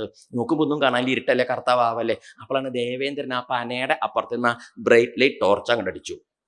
ദേവേന്ദ്രൻ്റെ ടോർച്ച് അറിയില്ല, മിന്നൽ ഇങ്ങോട്ട് പുറപ്പെട്ടപ്പം ഈ ഉർവശി നോക്കുമ്പോൾ എന്ത് കണ്ടു? ആടിൻ്റെ കുട്ടികളെ കള്ളന്മാർ മുമ്പിൽ കൊണ്ടുപോകണോ, തൊട്ട് പിന്നാക്കം രാജാവ് അതാ പോകണോ, മുണ്ടില്ലാണ്ട്. ഉർവശിക്ക് മതിയായി. എന്താ കാരണം? ഇപ്പം നെയ്യിൻ്റെ കാര്യം കൂടി ഉള്ളൂ. അതിനിപ്പോൾ ഭരണിയിലുണ്ടോ നോക്കുക വേണ്ടു. എന്താ 2 കരാറ്, ഒന്ന് തെറ്റിച്ചാൽ തന്നെ പോവുക എന്നാണ് പണ്ട് പറഞ്ഞു. 2 തെറ്റിച്ചു. അപ്പോഴേക്ക് ഉർവശിക്ക് മനസ്സിലായി ശരിയാവില്ല. ഉർവശി വേഗം കാലും മുഖമൊക്കെ കഴിയുക, പച്ചസാരി, പച്ച ബ്ലൗസ്, പച്ചവള, പച്ചമാല, പച്ച ചെരുപ്പ്, പച്ച ഒക്കെ പച്ചയായിട്ട് പുറപ്പെട്ട് നമ്മൾ യാത്ര പോകുമ്പോഴാണല്ലോ. അങ്ങനെയൊക്കെ ഒരുങ്ങി 30 ഉറുപ്പ്യ കയ്യിലും പിടിച്ച് ഇടത്തെ കയ്യിലും പിടിച്ച് നേരെ ഓട്ടോറിക്ഷയ്ക്ക് അങ്ങോട്ട് കയറി പോകുക രാജാവ്. അപ്പോഴല്ലേ രാജാവ് ഓടിപ്പാഞ്ഞു വന്ന് ചോദിച്ചു, ഉർവശിയെ എവിടേക്കാ ഈ ധൃതിയിൽ രാത്രി പോണത്? രാജാവേ ഞാൻ പോകുക എന്നും പറഞ്ഞു. എന്താ കുട്ടിയെ കാര്യം ചോദിച്ചു. എവിടെ രാജാവേ മുണ്ട ചോദിച്ചു. അപ്പോഴാണ് രാജാവ് ആ സാധനം ഇല്ലാത്തത് അറിയണത്. പറമ്പിലെവിടെയോ ഉണ്ട്. രാജാവ് അതൊക്കെ പെറുക്കി വന്നപ്പോഴേക്ക് ഉർവശി 30 ഉറുപ്പ്യായിട്ട് ഓട്ടോറിക്ഷ കയറിയിട്ട് പോവുകയും ചെയ്തു. പിന്നെ ഈ രാജാവ് ഈ ഉർവശിയെ ചിന്തിച്ച് ഉർവശി ഉർവശി ഉർവശി ഇങ്ങനെ ഷീ എന്ന് പറഞ്ഞ് കുറേ കാലം നടന്നു. അങ്ങനെ അലഞ്ഞു തിരിഞ്ഞ് കഷ്ടത്തിലായിട്ട് നടന്നു രാജാവേ.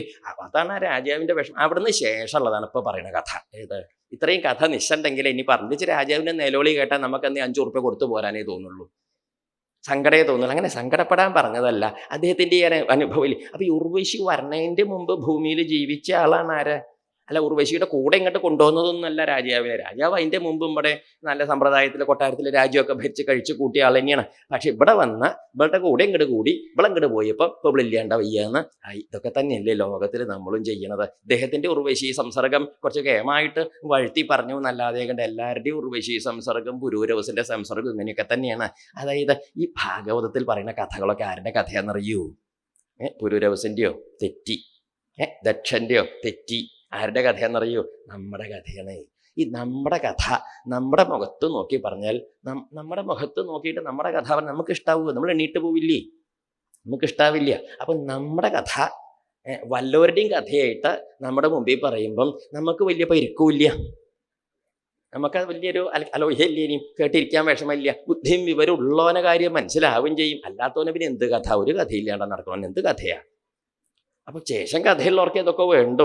പണ്ടൊക്കെ ഈ നമ്മൾ കുട്ടിക്കാലത്തൊക്കെ എന്തെങ്കിലുമൊക്കെ വികൃതി കാണിക്കുമ്പോൾ അമ്മയുടെ കയ്യിൽ നിന്ന് അടിയൊക്കെ കിട്ടും. അടി കിട്ടിയാൽ നമ്മൾ നീട്ടി വിസ്തരിച്ച ആനന്ദ ഭൈരവി, നാട്ടായി, യദുകുല കാമ്പോജിയിലൊക്കെ എന്ത് ചെയ്യും? വിസ്തരിച്ച് രാഗവിസ്താരമുണ്ട്. അങ്ങനെ രാഗവിസ്താരമൊക്കെ കഴിഞ്ഞ് ഏതാണ്ടൊരു പാകം എന്ന അമ്മ പിടിച്ചുകൊണ്ടുവന്ന് അടുക്കളയിൽ തിണ്ണേമ്പിൽ അവിടെ ഇരുത്തും. തിണ്ണേമ്പിൽ ഇരുത്തിയിട്ട് ഒരു കഥ ഇങ്ങോട്ട് പറയും. കഥ പിന്നെ നമുക്ക് ഏതടി കിട്ടിയാലും കഥ ഇഷ്ടമാണ്. കഥ കേട്ടിരിക്കും. അമ്മ കുറുക്കൻ്റെ കഥയാണ് പറഞ്ഞു തുടങ്ങിയത്. 2 വരി പറഞ്ഞപ്പോൾ നമുക്ക് മനസ്സിലായി ആ കുറുക്കൻ ആരാണ്.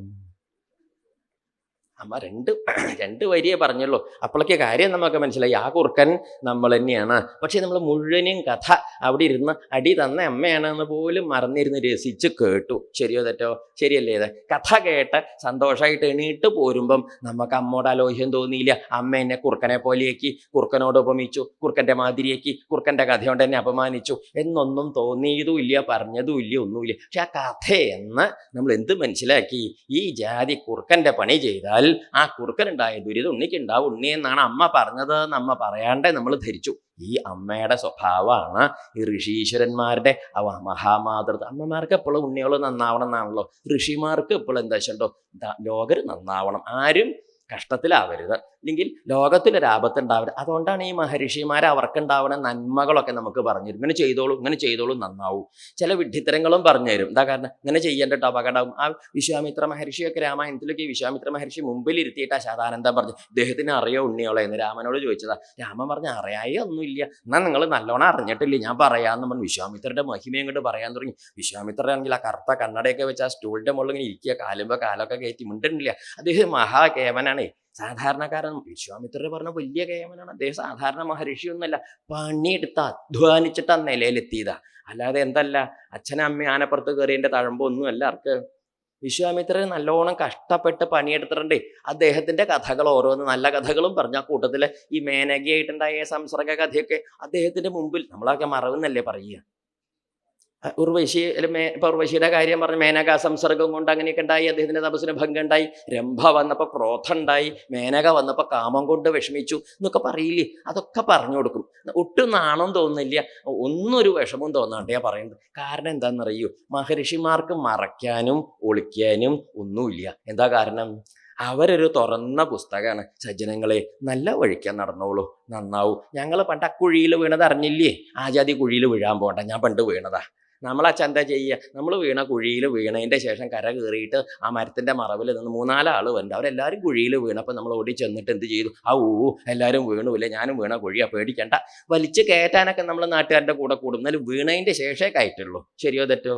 അതാണ് ഈ സാധാരണക്കാരുടെ വ്യത്യാസം. ഋഷിമാർ ചെയ്യില്ല.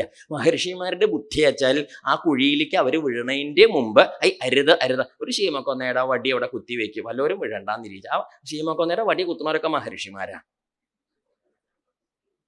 താടിയില്ല എന്നോ, താടിയൊന്നും നോക്കണ്ട.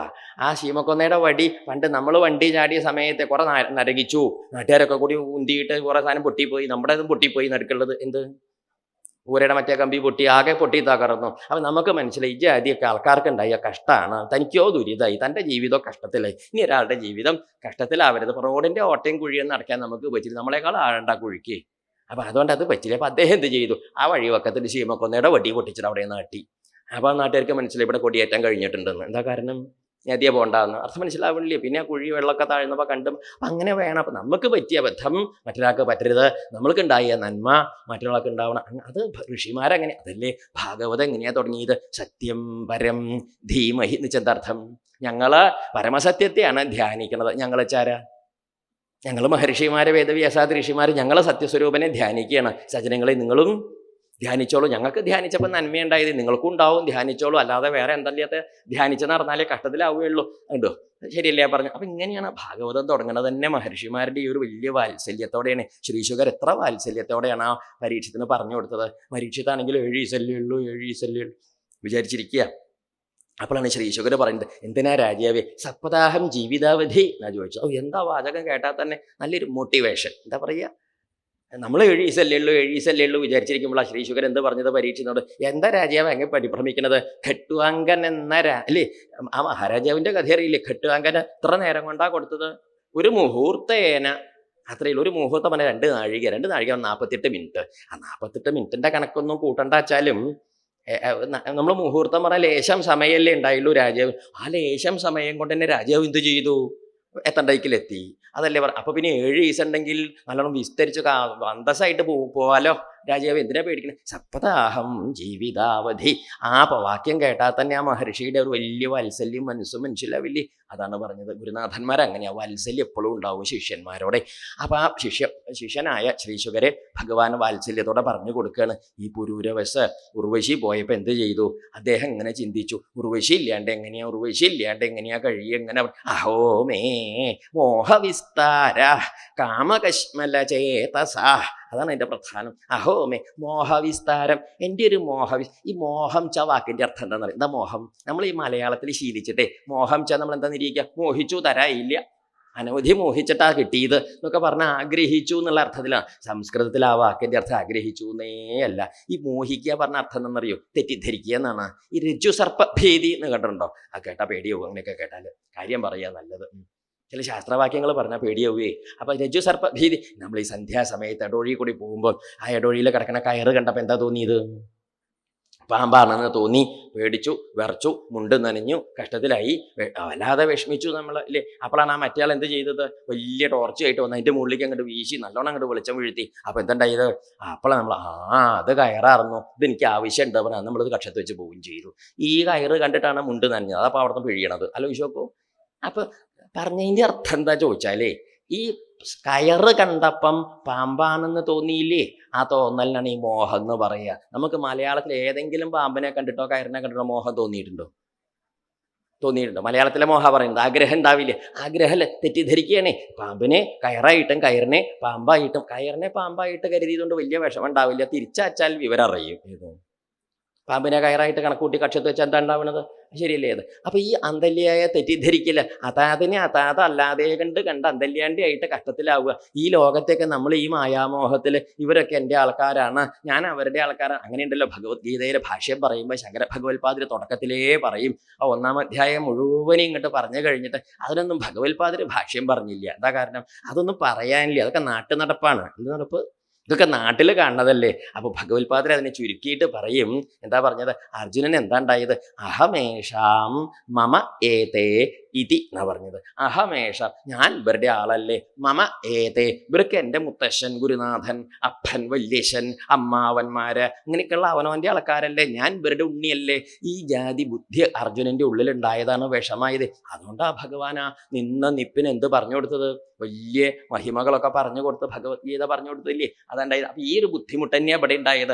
അവിടെ ഉണ്ടായത് മുത്തശ്ശനെയും വല്യശ്ശനെയും ഗുരുനാഥനെയും കണ്ടപ്പോൾ എൻ്റെ ആണെന്ന് തോന്നി. ഈ രാജാവിന് അയിളഗീതയിൽ അയിളൻ എന്താ തോന്നിയത്? പുരൂരവസന് ഉർവശി എൻ്റെ ഉർവശി പോയി, അതാ പറഞ്ഞത്. അഹോമേ മോഹവിസ്താര കാമകശ്മല ചേതസ, എൻ്റെ ഒരു അന്തല്യായി. അതല്ലേ പറയുന്നത്. എന്തല്ലേ കഥ ഇങ്ങനെ കഷ്ടത്തിലാവാൻ? ഒന്നും പറയണ്ട. അങ്ങനെ രാജാവ് ഇങ്ങനെ ഈ റാണിയെ ചിന്തിച്ച് നടന്ന് കുറെ കാലം കഴിഞ്ഞപ്പം അദ്ദേഹത്തിന് തന്നെ തോന്നി, ഇല്ലെങ്കിൽ എന്തിനാ ഞാൻ ഈ വിഡ്ഢിത്തരത്തിന്റെ പിമ്പിൽ നടക്കണത്? ഇവള് വരണതിന്റെ മുമ്പ് താൻ ഇവിടെ തന്നെയല്ലേ ജീവിച്ചത്? ഇപ്പൊ എന്നിട്ട് ഇപ്പം എന്തുണ്ടായത്? ഇവള് പോയപ്പോൾ താൻ അങ്ങോട്ട് അന്തല്യാണ്ടേ ആവേണ്ട വല്ല കാര്യമുണ്ടോ? അപ്പൊ രാജാവ് ചിന്തിച്ചപ്പോൾ മനസ്സിലായി, അയ്യോ ഇങ്ങനെയല്ലേ ഉണ്ടായത്. എന്തോ ഒരു കഷ്ടല്ലേ. ക്വായം മലീമസക്കായോ. എന്തപ്പോ ഈ ശരീരത്തിനോട് നമ്മൾക്ക് ഇങ്ങനെ ആർത്തി തോന്നാൻ? ദൗർഗന്ധ്യ. അത് അയ്യോ അതൊന്നും അർത്ഥം പറഞ്ഞാൽ ചോറുണ്ണ നേരമായി മിണ്ടാണ്ടിരിക്കുക നല്ലത്. എന്താ കാരണം? വല്ലാത്ത വിഷമാണ്. പിന്നെ അർത്ഥം പറഞ്ഞാലേ ഈ ശരീരം എന്ന് പറഞ്ഞാൽ എഴുത്തച്ഛൻ്റെ ഭാഷയാ നല്ലത്. ത്വമാംസ രക്താസ്ഥി വിൺമൂത്രരേതസാം സമ്മേളനം പഞ്ചഭൂതക നിർമ്മിതം മായാമയമായി പരിണാമിയായൊരു കായം വികാരിയായുള്ളൊന്നിത്. സംശയമില്ല. അങ്ങനെയാണ് ഈ ശരീരം എന്ന് പറഞ്ഞാൽ ത്വക്ക്, മാംസം, അസ്ഥി, വിട്ട്, മൂത്രം, രേതസ്. ഇതിൻ്റെ ഒന്നും അർത്ഥം പറയില്ല കേട്ടോ. പറഞ്ഞാൽ പിന്നെ കണ്ടാ മിണ്ടില്ല. അത്രയ്ക്ക് അപകടമാണ്. ഓരോന്ന് തൊട്ടാൽ പുണ്യാഹം വേണം ശുദ്ധാവണമെങ്കിൽ. ഇതിൽ ഓരോന്ന് തൊട്ടാൽ അത്രയ്ക്ക് അശുദ്ധായ വസ്തുവാണ്. ത്വക്ക്, തൊലി, രക്തം, മൂത്രം, വിട്ടേച്ചാൽ മലം, മൂത്രം, രേതസ്. ഈ ജാതിയൊക്കെ കൂടി കൂട്ടിക്കുഴച്ചുരുട്ടി വെച്ചതിൻ്റെ പേരാണ് സുന്ദരൻ, സുന്ദരി എന്നൊക്കെ പറയില്ലേ. ഇതാണ് സാധനം. ആലോചിച്ച് നോക്കൂ. ഈ അകത്തിരിക്കുന്നതൊക്കെ അകത്തിരുന്നാൽ നന്ന്, പുറത്തേക്ക് വന്നാൽ നമ്മൾ അന്ന് പണി മാറ്റിപ്പോവും. മതിയേ എന്നൊരു ഓട്ടം ഉണ്ടാവും. ബ്രഹ്മാവ് ഒരു മഹാകേമന. അദ്ദേഹം ആ പണി ചെയ്തുകൊണ്ട് നന്നായി. കണ്ണൊക്കെ പുറത്തേക്ക് തിരിച്ചു വെച്ചോണ്ട് നമ്മൾ നാട്ടുകാരുടെ അന്തല്യായ കണ്ടോളും. ചെവിയൊക്കെ അങ്ങോട്ട് വെച്ചോണ്ട് അദ്ദേഹത്തിന്റെ ശബ്ദമേ കേൾക്കുള്ളൂ. നമ്മുടെ ശബ്ദം നമ്മൾ കേൾക്കുവോ? കേൾക്കില്ല. മൂക്കിന്റെ മണം മറ്റേതിന്റെ മണേ കേൾക്കുള്ളൂ. നമ്മുടെ മണമൊന്നും കേൾക്കില്ല. അകത്തേക്കാ പുറകെ ശിവ മൂക്കൊക്കെ പുറത്തേക്ക് തിരിച്ചു വെച്ചാൽ എത്ര നന്നായില്ലേ. ബ്രഹ്മാവിനെ ഒന്ന് കാണുമ്പോൾ ഒന്ന് വിശേഷം തൊഴണം. എന്താ കാരണം? ഇങ്ങനെ ഒരു സൗകര്യം പറഞ്ഞതിൻ്റെ അർത്ഥം എന്താണെന്നറിയൂ? എല്ലാ ശരീരങ്ങളും ഇങ്ങനെയാണ്. എന്നാലും നമ്മുടെ വിചാരം തേച്ച് കുളിപ്പിച്ച് മറ്റേതൊക്കെ അങ്ങോട്ട് തേച്ച് ചുറ്റി പുറപ്പെട്ട കേമാണെന്നാണ്. എന്തല്ലേ, അത്രയേ ഉള്ളൂ. അതുകൊണ്ടാണ് ഈ സുന്ദരൻ സുന്ദരി എന്നൊക്കെ പറയുമ്പോൾ ഈ സുന്ദരനെയും സുന്ദരിയൊക്കെ നമ്മൾ നേരാവണ്ണം കാണണമെങ്കിൽ വെളിച്ചാവുമ്പം പോകണം. ആ പായേന്ന് ഇങ്ങോട്ട് എഴുന്നേൽക്കുമ്പം നിർമ്മല്യം തൊഴാൻ പോകണം. അപ്പൊ പോയാലേ എന്ത് കാണുള്ളൂ? ആ മൂക്കിക്കൂടി 2 കൊമ്പ്, ചെകിട്ടിക്കൂടി 2 കൊമ്പ്, അമ്പമ്പോ പേടി വന്നിട്ട് വലിയൊരു വരവുണ്ടാവോ? ഞാൻ തുടരുത് തന്നെ, ഞാൻ കുളിച്ചിട്ടാ വരണേന്ന് പറഞ്ഞത്. ഇപ്പൊ കെട്ടിപ്പിടിക്കാൻ വരികയാണേ നന്നായി. നമ്മൾ മുങ്ങി കുളിച്ച് ശുദ്ധം വരുത്തി വരികയാണേ. ഇവന്റെ വക നീ കെട്ടിപ്പിടിച്ച ഞാൻ ആദ്യേ കുളിക്കണ്ടേ? വയ്യ. ആലോചിച്ചോക്കോ. ചർത്ഥം അത്രയ്ക്കൊക്കെ ഉള്ളൂ. പറഞ്ഞതിൻ്റെ അർത്ഥം പുച്ഛിക്കാനും അപമാനിക്കാനും നിന്ദിക്കാനും പറഞ്ഞതല്ല. അഹമ്മതി വേണ്ട, ഒട്ടലും വേണ്ട. എന്താ ചെയ്യ? ലോകത്തിൽ ജീവിക്കും. ഈ സാധനം ഇല്ലിച്ചാൽ പറ്റില്ലേ? അപ്പൊ അതുകൊണ്ട് നമ്മളിങ്ങനെ വൃത്തിയും വെടുപ്പാക്കിയിട്ട് ഇങ്ങനെ ഇല്ലേ. ഇന്നിപ്പോ നേദ്യം ഉണ്ടാക്കി ഉരുളി അങ്ങനെ ഉണ്ടാവും. രാവിലെ എടുക്കുമ്പോൾ എന്താ തേച്ച കമഴ്ത്തി ഉരുളി നല്ല വിളവിടുന്നതിന് നിറഞ്ഞ വെള്ളോട്ടിൻ്റെ ഉരുളി. നമ്മളതിൽ പായസമൊക്കെ ഉണ്ടാക്കി ഇളക്കിയൊക്കെ നമ്മളെല്ലാം ഉണ്ടാക്കുന്നത് അടിയിൽ പിടിച്ച് കരിയും ചെയ്തു. കുറേയൊക്കെ അങ്ങനെ ഇങ്ങനെ ആ ഉരുളിയൊക്കെ ആ പായസമൊക്കെ മാറ്റി കഴിഞ്ഞ് ഉരുളി എങ്ങനെ ഉണ്ടാവും? ഓ ഇല്ലേ. ഇനി പിന്നെ അത് എന്ത് ചെയ്യണം? ആദ്യേ തേച്ച് നല്ലോണം തേച്ച് വെടുപ്പാക്കി വെളുപ്പിച്ച് ഇന്നലത്തെ മാതിരി തന്നെ ആക്കി കമിഴ്ത്തും. പിന്നെയും നമ്മൾ തരപ്പള്ളി കൊണ്ട് എന്ത് ചെയ്യും? അതേ ശരിയല്ലേ? ഇതുപോലെ തന്നെയാണ് മനുഷ്യ ശരീരം. കുറെ കഴിയുമ്പോൾ ഇങ്ങനെയൊക്കെ വീണ്ടും നമ്മൾ തേച്ച് വെടുപ്പാക്കി ശുദ്ധം വരുത്തിയെടുക്കും. പിന്നെയും എന്താ ഈ കൊണ്ട് നടക്കട്ടെ? ഈ ശരീരം, നമ്മുടെ ഈ ജീവൻ ഇതിലിരിക്കുന്നിടത്തോളം കാലം ഈ ശരീരത്തെ ശുദ്ധമാക്കി നന്നാക്കി കൊണ്ട് നടക്കുന്നേ പറ്റുള്ളൂ. അപ്പൊ അതുകൊണ്ട് ശരീരം മോശമാണെന്നല്ല പറഞ്ഞത്. ഇതൊക്കെയാണ് സാധനം ഒരു വകതിരിവുണ്ടാവേണ്ടത്. നന്ന് ഒട്ടണ്ടാന്ന് എന്താ പറഞ്ഞ ഒട്ടണ്ടല്ലേ? അത് ഇല്ലേണ്ട പറ്റില്ലേ? അത് ആവശ്യമാണ്. പക്ഷെ അതിൻ്റെ മുകളിൽ അങ്ങോട്ട് ഒട്ടിപ്പിടിക്കണ്ട. അതല്ലേ പറഞ്ഞത്? ഇത്രയ്ക്ക് തന്നെയേ ഉള്ളൂ. അത് വേണ്ടത് എന്താ ചോദിച്ചാൽ അത് ഇവിടെ പറയും ത്വങ്മാംസ രുധിരസ്നായു. ഇനി അതൊന്നും പറയാനില്ല. അതിൻ്റെ മലയാളം നമ്മൾ പറഞ്ഞില്ലേ? ഇതൊക്കെ മാംസം ഇതൊക്കെ ഈ കൂട്ടി വെച്ചിട്ട് അതുകൊണ്ട് എന്ത് വേണ്ട, അതിലൊന്നും ഒട്ടല് വേണ്ട. രാജാവ് ഇങ്ങനെ ചിന്തിച്ചു. ഒരു രാജാവ് പറയുകയാണേ, അയ്യോ എന്തല്ലേ താൻ ഈ സ്ത്രീ വിഷയത്തിലൊക്കെ ഇവിടെ സ്ത്രീ വിഷയം എന്നാ പറയുക. സ്ത്രീ വിഷയം പറഞ്ഞ ഏത് വിഷയമായാലും പെടും. സ്ത്രീ വിഷയത്തിനൊരു പ്രത്യേകത കൂടും, അത്രയേ ഉള്ളൂ. അതൊരു ലേശം കൂടി വരും. സ്ത്രീ പുരുഷ വിഷയങ്ങളൊക്കെ ആകുമ്പോൾ അങ്ങനെയല്ലേ വരിക, അത്രയില്ല. അല്ലാതെ അത് മാത്രമെന്നല്ല പറഞ്ഞു, ഏതിനോട് ഒട്ടിയാലും ഒട്ടൽ കഷ്ടം ഉണ്ടാക്കുള്ളൂ. അതുകൊണ്ടാണ് അത് പറയും സംഘോ സംസൃ അല്ലെ, സംഘം ഉണ്ടായ ഒട്ടലുണ്ടായ നമുക്കത് ജന്മം ഉണ്ടായി, പിന്നെയും ജന്മം ഉണ്ടായി, അന്തല്യായി ആയിട്ട് അങ്ങനെ പോകും. അതുകൊണ്ട് രാജാവ് ഈ ജാതി അന്തല്യായിക്ക് എങ്ങനെ ചിന്തിച്ച് ഏവം പ്രഗായന് രാജാവ് പറഞ്ഞ വർത്തമാനാണ്. എന്താ ഇപ്പം ഈ ശരീരത്തിൽ ഇപ്പം ഇങ്ങനെയൊക്കെ ഉള്ളതിനെ ഞാൻ ഒട്ടിപ്പിടിച്ചെന്ന് അറിഞ്ഞില്ലേ? ഇല്ലെങ്കിലും ഇങ്ങനെയുള്ളതിൻ്റെ കൂടെ കൂടിയാൽ നമ്മൾ ഇങ്ങനെയാണ് ഒട്ടിപ്പോവും. അതുകൊണ്ട് ലോകരെ എന്ത് ചെയ്യരുത്? മഹാരാജാവിന് വിവരം വന്നു. ഈ വിവരം വന്നപ്പോൾ അദ്ദേഹം ഈ വിവരം ലോകർക്ക് പറഞ്ഞു കൊടുക്കുകയാണെ നമ്മളച്ഛൻ മിണ്ടാണ്ടിരിക്കും. ഞാൻ എല്ലാവരും വീട്ടും അല്ലെ. അദ്ദേഹം ഒരു വിദ്വാനായതുകൊണ്ട് ആ മഹാരാജാവ് എന്ത് ചെയ്തു? അദ്ദേഹം ഏവം പ്രഗായന് നൃപദേവദേവ സ ഉർവശീ ലോകമഥോ വിഹായ. മതിയാക്കി, ഒക്കെ മതിയാക്കി എന്നിട്ടോ. ആത്മാനമാത്മന്യവഗമ്യമാം വൈ ഉപാരമൽ ജ്ഞാനവിധൂതമോഹ. ആ വെളിച്ചം കണ്ട് പ്രകാശിച്ചു. അതോടെ എന്ത് പോയി? വെളിച്ചം വന്നാൽ എന്ത് പോവും? ഇരുട്ട് പോകുമല്ലോ. അപ്പൊ ആ ജ്ഞാനത്തിന്റെ ആ ഒട്ടലിന്റെ ഇരുട്ടങ്ങോട്ട് പോയി. രാജാവ് പറഞ്ഞ വർത്തമാനം തോന്നി ശ്രദ്ധിച്ച് കേൾക്കണേ. അതാ പറഞ്ഞത്, അത് ശ്രദ്ധിക്കോ. തത്തോ ദുസ്സംഗമുത്സൃജ്യ സൽസോ സജ്ജേത ബുദ്ധിമാൻ. ആ പ്രയോഗം ഒന്ന് ശ്രദ്ധിക്കണേ. ആര്?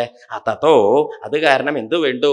ദുസ്സംഗം ഉത്സൃജ്യ, ദുഷ്ടസംസർഗത്തെ കളഞ്ഞിട്ട് സൽസു സജ്ജേത, സജ്ജനങ്ങളുടെ കൂടെ കൂടിക്കോളൂ. ഇന്ന് എന്തുണ്ടാവും? അതുണ്ടാവുന്നത് സൽസു സജ്ജേത ബുദ്ധിമാൻ. ആരാണ് വേണ്ടത്? എന്താ പറഞ്ഞ ഒടുക്കം? ആരുടെ കാര്യമാണ് പറഞ്ഞത്?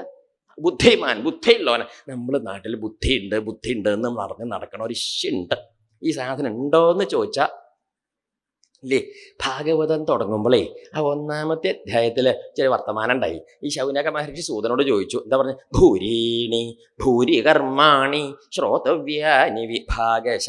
എത്രയാ കേൾക്കാനും പറയാനുള്ളത്. അതിനൊന്നുള്ള കഥയിൽ എന്താ കാരണം? ആയുസൂല്യ പ്രായേണ അല്പായുഷസഭ്യ കലാവസ്മിൻ യുഗേ ജനാഹ. കലികാലം വന്നപ്പോഴേക്ക് ആയുസ്സും കഷ്ടിയാണേ. എന്നാലോ ആയുസ് കഷ്ടിയാണെങ്കിലും ബുദ്ധി ധാരാളം ഉണ്ടെങ്കിൽ നല്ലോണം പഠിക്കാനൊക്കെ പറ്റി. ഇതാച്ചാലോ അതും ഇല്ല. എന്തും ഇല്ല, ബുദ്ധിയും കഷ്ടിയാണ്. സുമന്ദമതയോ മന്ദഭാഗ്യാഹി ഉപദ്രുതാഹ. അതാ പറഞ്ഞത്, മന്ദന്മാരാണൊക്കെ. മന്ദമതയോ, മന്ദബുദ്ധികളാണ് ഒക്കെ പറയുമ്പോൾ ഭാഗവതം കേൾക്കാൻ വന്നവർക്കൊക്കെ ദേഷ്യം വരില്ലേ? ശീശുക്കർ ഇങ്ങനെയൊക്കെ പറയാൻ പാടുണ്ടോ? അല്ലെങ്കിൽ സൂതൻ ഇങ്ങനെയൊക്കെ പറയാൻ പാടുണ്ടോ? അല്ലെങ്കിൽ ശൗനകർ ഇങ്ങനെയൊക്കെ പറയാൻ പാടുണ്ടോ തോന്നും. പറഞ്ഞത് കേട്ട് തെറ്റിദ്ധരിക്കൊന്നും വേണ്ട. നമ്മുടെ നാട്ടിൽ മന്ദബുദ്ധി പറഞ്ഞാൽ നമ്മുടെ വിചാരം എന്താ? 1 1 2 2 2 4 3 3 6 5 5 12 എന്ന് പറഞ്ഞാൽ നമ്മൾ എന്ത് പറയുക? മന്ദബുദ്ധി എന്ന് പറയുക. അതല്ല മന്ദബുദ്ധി. ഈ മന്ദബുദ്ധി എന്താണെന്നറിയോ? വേണ്ടതിലേക്ക് ബുദ്ധി പോകൂല്ല, വേണ്ടാത്തതിലേക്ക് ബുദ്ധി നല്ലോണം പോവുകയും ചെയ്യും. ഇവന്റെ പേരാണ് മന്ദബുദ്ധി. മനസ്സിലായില്ലാവോ? അങ്ങനെ വെച്ചോളൂ. ഇനിയിപ്പോൾ അത് എന്താ ചേട്ടോ? വേണ്ടത് എന്താ? അവനവൻ്റെ കഥ എന്താന്ന് നിരീക്ഷിച്ച് ഭഗവാനെ ഭജിച്ച് നല്ല മട്ടം മാതിരിയായിട്ട് നല്ല സംസർഗം ചെയ്ത് എവിടെ നിന്നാണോ അങ്ങോട്ട് വന്നത് അങ്ങോട്ട് പോയി ഈ ജന്മം അങ്ങോട്ട് അവസാനിപ്പിച്ച് നല്ല മട്ടം മാതിരിയായിട്ട് പോവുക വേണ്ടത്. അതിന് തോന്നുന്നില്ല. ഈ ലോകത്ത് കണ്ട സകല അതും ഇതും വിഷയങ്ങൾ ഒട്ടി പിടിച്ച് കെട്ടി മറിഞ്ഞ് ഉന്തിയും തള്ളിയും കഷ്ടത്തിലായിട്ട് നശിച്ച് പോവുക. എന്നിട്ട് ഒടുക്കം അങ്ങനെ എന്ന് പറഞ്ഞിരിക്കുക. ശരിയല്ലേ? ഇത് അത്തരക്കാരെ എന്താ പറയുക? മന്ദബുദ്ധി. ശരിയല്ലേ? ആ കണക്കിലൊക്കെ എടുക്കനാ ആര്? ഇയാള് കണക്കിൻ്റെയും സയൻസിൻ്റെയും സാഹിത്യത്തിൻ്റെയും വേദാന്തത്തിൻ്റെയും ഒന്നും മിടുക്കല്ല പറഞ്ഞത്. ഈ വകതിരിവിൻ്റെ മിടുക്കായി ബുദ്ധിയുടെ പ്രത്യേകത. വേണ്ടത് എന്താണെന്ന് മനസ്സിലാക്കിയിട്ട് അതെടുക്കാനും വേണ്ടാത്തത് കളയാനുള്ള വിവരം ഉണ്ടാവണേ. ഇല്ലെങ്കിലും വെറുതെ ചെറിയൊരു ഉദാഹരണം പറയാച്ചാലേ, ഇപ്പം നമ്മൾ അങ്ങാടിയിൽ കൂടി പോവുക, അങ്ങാടിയല്ല അമ്പലത്തിൽ ഉത്സവമാണെന്ന് നോട്ടിക്കോളൂ. ഉത്സവത്തിന് ഈ സകല ദിക്കുന്ന കച്ചവടക്കാർ സകല മാനജാതി മുണ്ട്, ശീല, വസ്ത്രം, പാത്രം, കിണ്ണം, കിണ്ടി, ഉരുളി, പല ജാതി വിശ്വാത്തി, വെട്ടെത്തി എല്ലാ സാധനങ്ങളും വിൽക്കുന്ന കടകൾ ഉണ്ടാവുമല്ലോ. നമ്മൾ തൊഴാനെന്നും പറഞ്ഞിട്ടാണ് ഇറങ്ങിയത് എന്തിനാണ്? അമ്പലം നമ്മൾ കണ്ടിട്ട് തന്നെ ഇല്ല, അങ്ങോട്ട് കയറിയിട്ടും ഇല്ല. പറയും നല്ല തിരക്കാ, ഞാൻ പോയില്ല, ഞാൻ കച്ചവടക്കാരനെ തൊഴുതു പോകുന്നു എന്ന് പറഞ്ഞു. അവിടെ തിരക്ക് ഇഷ്ടമാണ്, ഉണ്ടെങ്കിലും നമുക്ക് കുഴപ്പമില്ല. എന്താ കാരണം? ശരിയോ തെറ്റോ?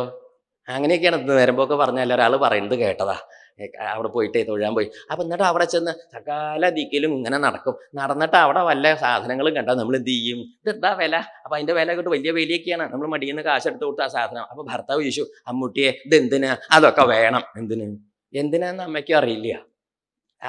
എന്നിട്ട് കൊണ്ടുപോയിട്ട് അടുക്കളയിലോ പൂമുഖത്തോ എവിടെയെങ്കിലുമൊക്കെ അങ്ങനെ വെക്കും. ഒന്ന് വെറുതെ നടന്ന് നോക്കും. നമ്മുടെ അല്ലേ ആ പൂമുഖത്തോ അകത്തോ പുറത്തോ അടുക്കളയിലോ വെറുതെ ഇങ്ങനെ നടക്കുമ്പോൾ നോക്കൂ, വേണ്ടത് എന്തൊക്കെയുണ്ട് ഇവിടെ, വേണ്ടാത്തത് എന്തൊക്കെയുണ്ട്, അടിച്ചു തരാൻ വന്ന ഒരു നാണിക്കുട്ടിക്ക് മാറ്റി വെക്കാനുള്ള എന്തൊക്കെയുണ്ട് എന്നൊന്ന് ആലോചിച്ച് നോക്കൂ. വെറുതെ ആലോചിച്ചാൽ മതി. ശരിയോ തെറ്റോ? വേണ്ടത് നോക്കുമ്പം കുറേശ്ശേ ഉണ്ടാവുള്ളൂ, വേണ്ടാത്തത് ധാരാളം ഉണ്ടാവും. എന്തിനാണ് നമ്മൾ ഈ കാശ് കൊടുത്ത് ഇതൊക്കെ കൊണ്ടുപോയി വെക്കണത് ചോദിച്ചാൽ അതങ്ങനെയാണ്. ഇതാണ് ഈ പറയുന്നത്. എന്താ വെച്ചാൽ ഓരോന്നും ഇങ്ങനെ അതാണ് വകതിരിവില്ലായ അവർ വേണ്ടത് എന്താ വേണ്ടാത്തത് എന്താന്ന് നിശ്ചയമില്ല, വേണ്ടത് എടുക്കാൻ തോന്നുമില്ല, വേണ്ടാത്തത് കളയാൻ പ്രാപ്തിയില്ല എന്നൊരു വിഷമം. അതാണ് അപ്പോൾ പറഞ്ഞു, രാജാവ് പറഞ്ഞു, ദുസ്സംഗം കളഞ്ഞ് സത്സംഗത്തിലേക്ക് മനസ്സ് വെക്കുകയാണ് വേണ്ടത്. ഈ സത്സംഗത്തേക്ക് മനസ്സ് വെക്കുക വേണ്ടതെന്ന് പറയുന്നത് എന്താണെന്ന് വെച്ചാൽ നമുക്ക് അങ്ങനെ പറയുമ്പോൾ അങ്ങോട്ട് തോന്നുന്നില്ല. ഈ ധാരാളം നമ്മൾ ശ്രദ്ധിച്ച് കേൾക്കണേ. കേൾക്കണതും പഠിക്കണതും അറിയണതും മനസ്സിലാക്കണതും വായിക്കണതൊക്കെ വളരെ നല്ല കാര്യമാണ്. പക്ഷേ എന്താന്ന് വെച്ചിട്ടോ, അതൊന്നും ചിലപ്പോൾ നമുക്ക് വേണ്ട മാതിരി ഉള്ളിലേക്ക് എത്തിക്കോളണം. ഇപ്പം ഇതൊക്കെ തന്നെ നമ്മൾ കേൾക്കുമ്പോൾ ഇവിടെ തന്നെ നമ്മൾ വന്നിരുന്ന് ഇങ്ങനെ കുറേ വലിയ മഹാത്മാക്കളൊക്കെ അറിവുള്ളവർ വന്ന് പലതും പറയില്ലേ, അതൊക്കെ നമ്മൾ ശ്രദ്ധയോടെ കേൾക്കുമ്പോൾ നമുക്കിങ്ങനെ തോന്നും, ഇതൊക്കെ ഇപ്പം നടക്കണ കാര്യമാണോ? ഞാൻ എന്തായാലും സ്കൂൾ പൂട്ടിയതല്ലേ, വന്നിരുന്ന് കേട്ടു തന്നെ ഉള്ളൂ. ശരി, കേൾക്കാനൊക്കെ നമ്മൾ കേൾക്കും. പക്ഷേ ഈ കേൾക്കുന്ന വിഷയങ്ങൾ ചിലപ്പോൾ നമുക്ക് ഇതൊക്കെ നടക്കണം എന്ന് കുറ്റം പറയല്ല, ചിലപ്പോൾ അങ്ങനെ തോന്നിയെന്ന് വരും. പക്ഷെ ഈ പറയണ മഹിമകളൊക്കെ ജീവിതത്തിൽ പകർത്തി അനുഷ്ഠിച്ച് കൊണ്ടാടണ ചില മഹാത്മാക്കളെ നമ്മൾ എവിടെയെങ്കിലും വെച്ച് കാണുമ്പം നമുക്ക് എന്ത് തോന്നും? ആദ്യം അവരെ കാണുമ്പോൾ തോന്നും, ഇപ്പോഴുണ്ടോ അങ്ങനെയുള്ള ആളുകളാ എന്നൊരു അത്ഭുതം തോന്നും. ആ അത്ഭുതം പിന്നെ എന്തായിട്ട് തീരും? കുറേശ്ശെ ഇങ്ങനെ അദ്ദേഹത്തെ തന്നെ നോക്കിയിരിക്കും. അപ്പം അദ്ദേഹം ചെയ്യും പോലെ ചെയ്യും നമ്മൾ. അദ്ദേഹം ഒരു കൂട്ടൊക്കെ കാണിക്കും, നമുക്ക് ഇഷ്ടമല്ല, അദ്ദേഹം നിഷ്ഠണ്ടായിട്ട് കാണിക്കുകയാണ്, നമ്മൾ അനുകരിക്കുകയാണ്. കുറേ ഇങ്ങനെ അനുകരിക്കുമ്പോൾ നമ്മൾ ചെന്ന് ചോദിക്കും, അല്ല ഗുരുനാഥ അങ്ങപ്പം എന്താ ഇങ്ങനെ വടക്കോട്ട് തിരിഞ്ഞില്ലേ? അതിപ്പോൾ എന്താ? അത് ഉണ്ണി വടക്കോട്ട് തിരിഞ്ഞിട്ട് ഇഷ്ടല്ല ഊല്ലേ? അങ്ങനെയാണ്. ആ കിഴക്കോട്ട് തിരിഞ്ഞിട്ട് അത് ഉണ്ണിയെ വിളിച്ചാൽ കിഴക്കോട്ട് എനിക്കിഷ്ടമില്ല. അങ്ങനെ അദ്ദേഹത്തിൻ്റെ കൂടെ കൂടി കുറേശ്ശെ ഇങ്ങനെ ചോദിച്ചറിഞ്ഞ് ഇപ്പം വലിയ മഹാത്മാവായി. എന്തേ കാരണം? പിന്നെ അറിയാറുണ്ട്, പണ്ടൊക്കെ ഇത് കേൾക്കുമ്പോൾ ഇതൊന്നും നടക്കണ കാര്യമല്ല എന്ന്. ഇപ്പം ഇദ്ദേഹത്തിൻ്റെ കൂടെ കൂടി ഇപ്പോൾ കുറേശ്ശെ എന്തായി കണ്ടോ? ഇതാണ് സജ്ജന സംസർഗം കൊണ്ട് മാറ്റം ഉണ്ടാവുക എന്ന് പറയുന്നത്. ശ്രദ്ധയോടുകൂടി സജ്ജനങ്ങളെ സേവിച്ചാൽ ഇല്ല കേൾക്കണമൊക്കെ വെറുതെ. പണ്ട് കുട്ടിക്കാലത്ത് ഒരിക്കലും വായനയ്ക്ക് പോയിരിക്കല് ഒരു ഗൃഹസ്ഥനൊക്കെ ചേർന്നിട്ടാണ് നടത്തിയത്. വായന കഴിഞ്ഞിട്ട് നമ്മൾ 7ാമത്തെ ദിവസം ഉച്ചയ്ക്ക് മടങ്ങി പോരുമ്പോൾ ഈ ഗൃഹസ്ഥൻ വന്ന് കാൽക്കൽ വീണ് തൊഴുത് നമസ്കരിച്ചിട്ട് പറഞ്ഞു, തൊഴുക. അതായത് തൊഴിൽ കാരണം 2-3 ബസ് അങ്ങോട്ട് പോയി. എൻ്റെ ഇടയ്ക്ക് പോയിക്കോട്ടെ എന്നും കൂടി അല്ലേ ഉള്ളൂ നമ്മൾ നിന്ന് കൊടുത്തു. അങ്ങനെ തൊഴുക നമസ്കരിക്കുക. കുറേ നേരം കഴിഞ്ഞ് അദ്ദേഹം എന്തെല്ലാം വലിയ കാര്യങ്ങളാണ് അവിടുന്ന് പറഞ്ഞത്. ഭാഗവതം എന്തോ ഒരു വലിയ ശാസ്ത്രമാണ്, എന്തെല്ലാം മഹിമകളാണ് എന്നൊക്കെ അദ്ദേഹം അങ്ങോട്ട് വർണ്ണിച്ചു. എന്നിട്ട് പറയും ചെയ്തു, പറഞ്ഞിട്ട് എന്താ ചെയ്യുക, നമ്മളൊക്കെ ഗൃഹസ്ഥന്മാരല്ലേ എന്നും പറഞ്ഞു. അദ്ദേഹത്തിന് അതിൻ്റെ അർത്ഥം വേണ്ട മാതിരി മനസ്സിലായോ എന്ന് വെച്ചാൽ നമുക്ക് മനസ്സിലായി. വെറുതെ അവിടെ 7 ദിവസം പണിയെടുത്തു. അർത്ഥം അദ്ദേഹം പറഞ്ഞതിൻ്റെ അർത്ഥം എന്താ? അറിഞ്ഞിട്ടാണെങ്കിലും അറിയാണ്ടാണെങ്കിലും പറഞ്ഞു വന്നപ്പോൾ എങ്ങനെയായി അത് എന്നുവെച്ചാൽ അങ്ങ് പറഞ്ഞതും ഭാഗവതത്തിൽ ഉപദേശിച്ചതും ഒക്കെ മഹാകേമാണോ, വലിയ തത്വാർത്ഥങ്ങളാണ്. നമ്മൾ ഗൃഹസ്ഥന്മാരിലെ അർത്ഥം എന്താ? ഞാൻ കഴിഞ്ഞ 7 ദിവസം മുമ്പ് അങ്ങ് വരുമ്പം കണ്ട നാരായണൻകുട്ടി തന്നെയാണ് ഞാൻ എന്നുവെച്ചെന്താർത്ഥം? ഇതൊന്നും എന്നെ ബാധിക്കണില്ല. അപ്പം അദ്ദേഹം കേൾക്കായും അറിയായും മനസ്സിലാക്കായും ഒന്നുമല്ല, മുഴുവനി ഇരുന്ന് കേട്ടു അറിഞ്ഞു മനസ്സിലാക്കി. പക്ഷെ അദ്ദേഹത്തിന് ഉണ്ടായ ബോധ്യം അതാണ്, നമ്മൾ ഗൃഹസ്ഥന്മാരിലെ നമുക്ക് ഇതൊക്കെ പറ്റും, അതൊക്കെ സ്വാമിയാർ, അതൊക്കെ മറ്റേ സ്വാമിയാർ. ഇങ്ങനെ നമുക്ക് തോന്നിപ്പോ ഇത് സ്വാമിയാരുടെ കാര്യമൊന്നുമല്ല പറയണത്, ലോകർക്ക് നന്മ ഉണ്ടാവാനാണ്. ഈ നമ്മുടെ പരീക്ഷത്ത് സ്വാമിയാരാ ആണോ? ഉദ്ധവര് സ്വാമിയാരാണോ? അല്ല. ഇത് അങ്ങനെ സ്വാമിയാരന്മാർക്ക് കൊടുക്കണ ഉപദേശമൊന്നുമില്ല. ലോകർക്ക് ഉപകാരമാവട്ടെ എന്ന് വിചാരിച്ച് ലോകരുടെ പ്രതിനിധിയായിട്ട് ഓരോ മഹാത്മാക്കളെ പിടിച്ചിരുത്തിയിട്ടാണ് ഉപദേശിക്കുന്നത്. ഉദ്ധവരൊരു മഹാത്മാവാണേ, അദ്ദേഹം മഹാകേമനാണ്, ശരിയല്ലേ? പരീക്ഷിത്തൊരു മഹായോഗ്യനാണേ. അപ്പൊ യോഗ്യന്മാരെയൊക്കെ ഇരുത്തിയിട്ട് നല്ലത് പറഞ്ഞു കൊടുത്താൽ എന്ത് ചെയ്യും? അർജുനം നിമിത്തീകൃത്യ എന്ന് പറയില്ലേ ഭാഷ്യത്തില്? എന്താ പറഞ്ഞത്? അർജുനം നിമിത്തീകൃത്യ. അർജുനനെ കാരണക്കാരനാക്കി നിമിത്താക്കി വെച്ചിട്ട് ലോകത്തിന് കിടാവിന്റെ മാതിരിയാണെന്നാ പറയാം. പശുവിനെ കറക്കാൻ കിടാവ് എന്തിനാ? തടിച്ചു വരാൻ. നല്ല കാര്യമായി. പഠിച്ചാൽ ചത്തുപോയി എൻ്റെ ഇടയ്ക്ക്. എന്നിട്ട് കിടാവിനെ ഒന്നും ഇങ്ങനെ കൊണ്ടുവന്ന് അങ്ങനെ കാണിച്ചിട്ട് കാണിച്ചിട്ട് പിന്നെ അപ്പൊ ആ കിടാവ് കുടിച്ചിട്ട് തടി വെക്കാനല്ല നമ്മൾ ചെയ്യണത്. നമുക്ക് ധാരാളം കറന്നെടുക്കണം. അതിന് കിടാവുണ്ടെങ്കിൽ, പശുവിന്റെ കിടാവുണ്ടെങ്കിൽ കിട്ടുള്ളൂ, ശരിയല്ലേ? ഇതുപോലെയാണ് അർജുനനെ ഉപയോഗിച്ചത്. ലോകത്തിന് നന്മ ഉണ്ടാവാൻ അർജുനൻ കാരണമാക്കിയിട്ട് എന്ന് പറഞ്ഞ മാതിരി പരീക്ഷിത കാരണമായിട്ടും ഈ പറയുന്ന ഉദ്ധവര് കാരണമായിട്ട് ലോകത്തിന് നന്മയുണ്ടായി എന്ന് പറഞ്ഞതിന്റെ സാരം എന്താണെന്നറിയൂ? ദുഷ്ടസംസർഗം കളഞ്ഞ് സജ്ജന സംസർഗത്തിലേക്ക് ചേരുമ്പോഴേ നമ്മൾക്ക് വേണ്ട വിധത്തില് നന്മകളും ഈശ്വരീയതയും ശോഭിക്കുള്ളൂ. ഒന്നും നിശ്ചല്യ, ഒന്നും അറിയില്ല, ഒരു കഥയില്ല, ഒരു ബോധവും ഇല്ല, അത്രയ്ക്കൊന്നും വലിയ പഠിപ്പും ഇല്ല, വിവരവും ഇല്ല, പേടിക്കേണ്ട. എന്ത് ചെയ്താൽ മതി? സജ്ജനങ്ങളെ സേവിച്ചോളൂ. ശബരി മുത്തശ്ശിയമ്മ കേട്ടിട്ടില്ലേ? ഒരു ശബരി മുത്തശ്ശിയമ്മ. ആ വല്യമ്മ ഏത് പാഠശാലയിൽ നിന്നാണ് വേദം പഠിച്ചത്? വേദാന്ത ഏത് ഗുരുനാഥനെടുത്ത? അങ്ങനെയൊന്നും പഠിച്ചതായിട്ടൊന്നും പറഞ്ഞിട്ടില്ല. പക്ഷെ ആ വലിയ മുത്തശ്ശമ്മ എന്ത് ചെയ്തു? ആ മതംഗ മഹർഷി എന്ന് പറഞ്ഞ വലിയ വിദ്വാനായ മഹാത്മാവിനെ സേവിച്ചു. അദ്ദേഹത്തിന്റെ ആശ്രമത്തിൽ നിത്യം അടിച്ചളിച്ച് അവിടെയൊക്കെ ഇങ്ങനെ കഴിച്ചു കൂട്ടി. ആ ഒരു വെളിച്ചവും മണവും കാരണം ശ്രീരാമേന്ദ്ര സ്വാമി വന്നപ്പോൾ തൊഴാനും അദ്ദേഹത്തിനെ സൽക്കരിക്കാനും അദ്ദേഹത്തിനെ കാണാനും മിണ്ടാനും അനുഗ്രഹം വാങ്ങാനും പറ്റി. മതംഗ മഹർഷിക്ക് പോലും പറ്റിയില്ല. ആ സത്സംഗത്തിന്റെ ഒരു മഹിമ എന്താല്ലേ? അതുകൊണ്ട് അല്ല. അപ്പൊ ഈ വല്യമ്മ വേറെ വല്ല വീട്ടിലും അടിച്ചളിക്ക് പണിക്ക് പോയി വെച്ചാൽ എന്താ ഉണ്ടാവണത്? ആരും അറിയുന്നില്ല. അവരെ അറിയോ? ഇല്ല. അപ്പൊ അതാ പറഞ്ഞത്, സേവിക്കേണ്ടവരെ സേവിച്ചാലേ നമുക്ക് വിവരം കഥയും ഉണ്ടാവുള്ളൂ. ആ സജ്ജന സംസർഗത്തിന്റെ മഹിമയും ദുഷ്ടസംസർഗത്തിന്റെ അന്തല്യയും ലോകത്തിലെ ഒട്ടല അല്ലെങ്കിൽ അഭിഷ്വംഗം അല്ലെങ്കിൽ അറ്റാച്ച്മെന്റ് എന്ന് പറയില്ല, അത് പറഞ്ഞാൽ എല്ലാവർക്കും മനസ്സിലാവും. അതല്ല ഇപ്പോഴത്തെ മലയാളം. അഭിഷംഗം എന്നൊക്കെ പറഞ്ഞ് ഇങ്ങനെ കണ്ണുരുട്ടിയിരിക്കുക ആൾക്കാർ. എന്തായി പറയണേന്ന്? ഈ ഒട്ടല പരമാവധി ഇല്ലേണ്ടി. അതുകൊണ്ടാ പറയുക, അറിവുള്ളവർ പറയും, നമ്മൾ ഈ ലോക വിഷയങ്ങളിൽ അച്ഛൻ, അമ്മ, ഭാര്യ, ഭർത്താവ്, ഏട്ടൻ, അനിയൻ, ബന്ധുക്കള്, മിത്രങ്ങള്, സുഹൃത്തുക്കള് എല്ലാവരും ഉണ്ടാവും. ഒന്നിലും ഒട്ടണ്ട. എന്താ വേണ്ടത്? ഒട്ടണ്ട. അപ്പം നമുക്കിങ്ങനെ തോന്നലാണേ, പലതിനോട് നമ്മൾ അങ്ങോട്ട് ഒട്ടിക്കുമ്പോൾ കൊടുക്കുന്ന ദുഃഖമാണേ. ഇപ്പം അച്ഛനായിക്കോട്ടെ മകനായിക്കോട്ടെ, അച്ഛനും മകനും കൂടി അങ്ങാടി കൂടി ഇങ്ങനെ പോവുക. അങ്ങാടി കൂടെ പോകുമ്പോഴേ ആ കടയിലത്തെ ആൾ ചോദിച്ചു, തിരുമേനി ഇത് രണ്ടാമത്തോനാണോ കൂടെ എന്ന് ചോദിച്ചു. മകൻ രണ്ടാമത്തെ മകനാണോ കൂടെ കച്ചവടക്കാരൻ ചോദിച്ചതാ. അപ്പൊ തിരുമേനി പറഞ്ഞു, ഏയ് ഇതെന്റെ തല പിടിക്കണോനാന്നും പറഞ്ഞു. എന്താർത്ഥം? അതിന്റെ അർത്ഥം ഇത്തിരി സാഹിത്യമൊക്കെ ഉള്ള ആളാണ് അച്ഛനെ. അപ്പൊ അതുകൊണ്ട് അങ്ങനെ പറഞ്ഞതാ. എന്താ പറഞ്ഞത്? തല പിടിക്കണമെന്ന് വെച്ചാൽ എന്താർത്ഥം? എൻ്റെ മൂത്ത മകനാണെന്നാ പറഞ്ഞതേ. അപ്പൊ തന്നെ മകൻ തീരുമാനിച്ചു, തല ചിലപ്പോൾ ഇന്ന് വൈകുന്നേരം തന്നെ പിടിക്കുന്നു. എന്തിന് നമ്മളിത് തല പിടിക്കും, മറ്റോൻ കാല് പിടിക്കും, ഇവൻ ഊര പിടിക്കും എന്നൊക്കെ നമ്മൾ അങ്ങോട്ട് ഒട്ടിക്കണേ. ആരാ അച്ഛ എവിടെയാ അച്ഛാ പിടിച്ചോട്ടെ, ചത്തിട്ട് പിന്നെ ഇവരെ എവിടെ പിടിച്ചാൽ നമുക്ക് എന്താ? ജീവിച്ചിരിക്കുമ്പോൾ പിടിക്കുമ്പോൾ ഒന്ന് സൂക്ഷിക്കണേ. അവിടെ ഇവിടെയൊക്കെ പിടിച്ചാൽ ചിലപ്പോൾ നമുക്ക് ശ്വാസം മുട്ടും, നമ്മൾ ചത്തും പോവും. ചത്ത് കഴിഞ്ഞതിന് ശേഷം ആരെ പിടിക്കാണ്ടിരിക്കുകയോ വലിക്കും, ഇനി ഒന്നും ചെയ്യാണ്ടിരുന്നാലും ഒട്ടും പേടിക്കേണ്ട. അതൊന്നും ആലോചിച്ച് പേടിക്കരുത് കേട്ടോ. എന്താ കാരണം?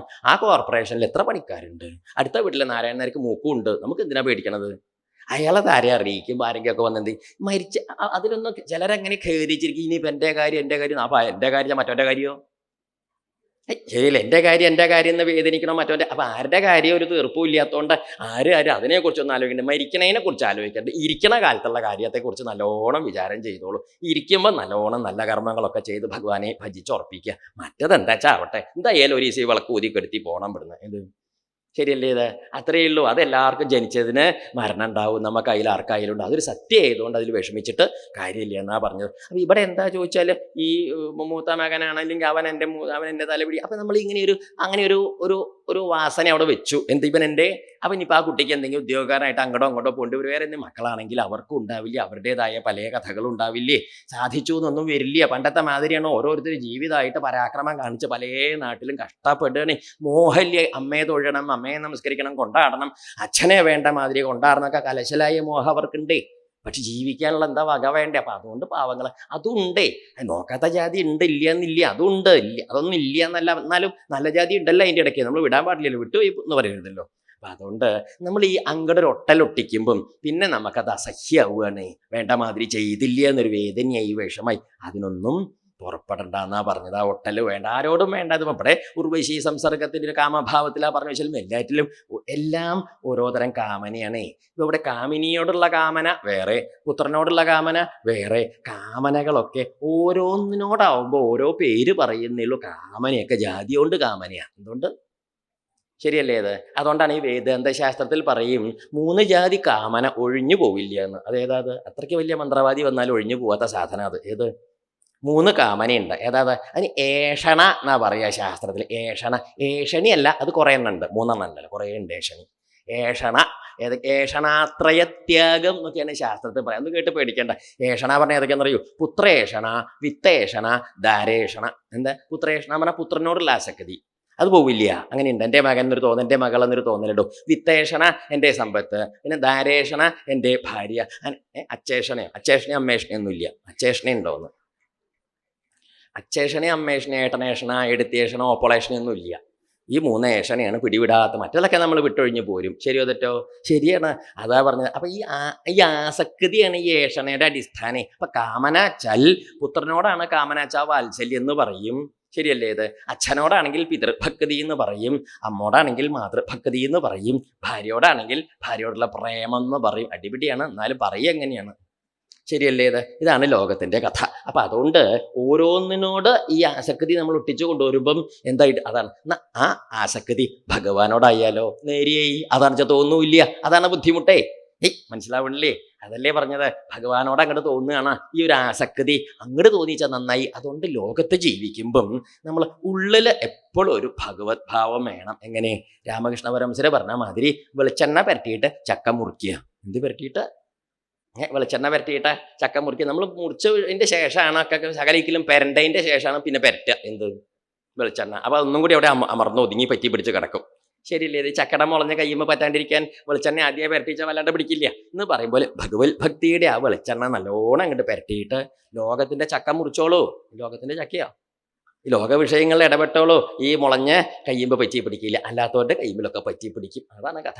അതുകൊണ്ട് രാമകൃഷ്ണ പരമഹംസദേവൻ തന്നെ പറയും, ഒരു വേറൊരു ഉദാഹരണം പറയും. പണക്കാരൻ്റെ വീട്ടിലെ ദാസിയുടെ മാതിരി കഴിയണം ലോകത്തെന്നാ പറയുക. എന്നുവെച്ചാൽ അർത്ഥം?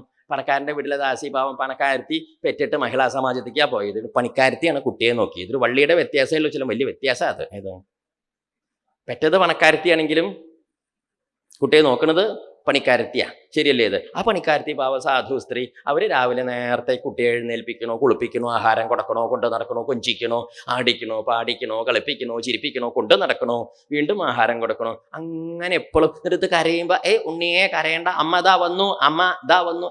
ഏതമ്മ? മഹിളാ സമാജത്ത് പോയി ബോധം കെട്ട് കിടക്കുക. അവിടെ അത് വന്നിട്ടില്ല. ഏത് വന്നു എന്നാ പറയുന്നത്? താൻ ഈ പണിക്കാരത്തി സ്വയം അമ്മയെന്നും പറഞ്ഞിട്ട്. അപ്പം അതിനെ കണ്ടാൽ മതിയാ. പണിക്കാരത്തി വല്യമ്മയെ കണ്ടാൽ തന്നെ സന്തോഷമായി. അമ്മ ഇതാ വന്ന് ഉണ്ണി കരയേണ്ടട്ടുവോ എന്നൊക്കെ പറയുമ്പം ഈ അമ്മ, ആ പണിക്കാരത്തി സാധു സ്ത്രീ ഈ ഉണ്ണിയോട് അമ്മ അമ്മ എന്ന നാട്യത്തിൽ വ്യവഹരിക്കുമ്പോഴും ആ പാവ സ്ത്രീയുടെ ഹൃദയത്തിൽ എന്തുണ്ട്? താൻ ഇതിൻ്റെ അമ്മയൊന്നുമല്ല. തൻ്റെ മക്കളെ 2-3 എണ്ണം അവിടെ ഒരു നാഴി അരി ചോറ് വെച്ചുണ്ണാൻ നിവൃത്തിയില്ലാണ്ട് കഷ്ടത്തിലായി, സ്കൂളിലേക്ക് പോകാൻ ഉടുക്കാനില്ലാണ്ട് കഷ്ടത്തിലായിട്ട് വിഷമിക്കുന്നുണ്ട്.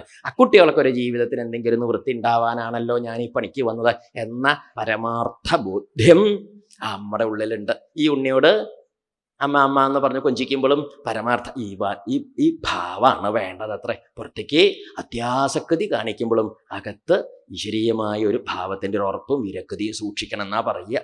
നമ്മളങ്ങനെയല്ല പതിവ് നമ്മുടെ നാട്ടിൽ. അതുകൊണ്ട് മക്കളെയൊക്കെ കാണുമ്പം, ഭാര്യയെ കാണുമ്പോൾ ഒക്കെ നമ്മൾ എന്ത് പറയണം? ഭാര്യയെ കാണുമ്പോൾ നീ എൻ്റെ ഹൃദയമാണ്, കരളാണ്, വൃക്കയാണ് എന്നൊക്കെ പറയണം. അപ്പം ഭാര്യയ്ക്ക് ഇഷ്ടമാവും.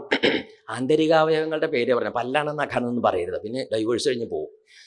ഏത് അവയവം നിന്ന് പോയാലാണോ നമ്മുടെ ജീവിതം നിന്ന് പോവുക, അത്രയ്ക്കുള്ള അവയവത്തിൻ്റെ പേര് പറയണം ഭാര്യയോടും ഭർത്താവിനോടൊക്കെ. ഇഷ്ടാവും. മകനോട് പറയുമ്പോൾ നീ സ്വർണ്ണാണ് എന്ന് പറഞ്ഞു. അപ്പം അവൻ്റെ വില ആലോചിക്കുമ്പോൾ മകനും ഇഷ്ടാവും. പുറത്തേക്ക് പറയുമ്പോൾ അങ്ങനെയൊക്കെ പറയണം. അകത്ത് എന്ത് വേണം? ഇതൊക്കെ ഭഗവാന്റെയാണ്, ഇവിടുന്ന് തന്നതാണ്, ഇവിടുന്ന് ഒരു ദിവസം കൊണ്ടുപോകും, നമുക്ക് ആരും പിടിച്ചാൽ കിട്ടില്ല. ശരിയല്ലേ ഇത്? ഈ ബോധ്യത്തിൻ്റെ ശക്തി, ഈശ്വരീയമായ ആ ഒരു ബോധ്യത്തിൻ്റെ ശക്തി ഉള്ളിലുണ്ടെങ്കിൽ എന്ത് വരില്ല?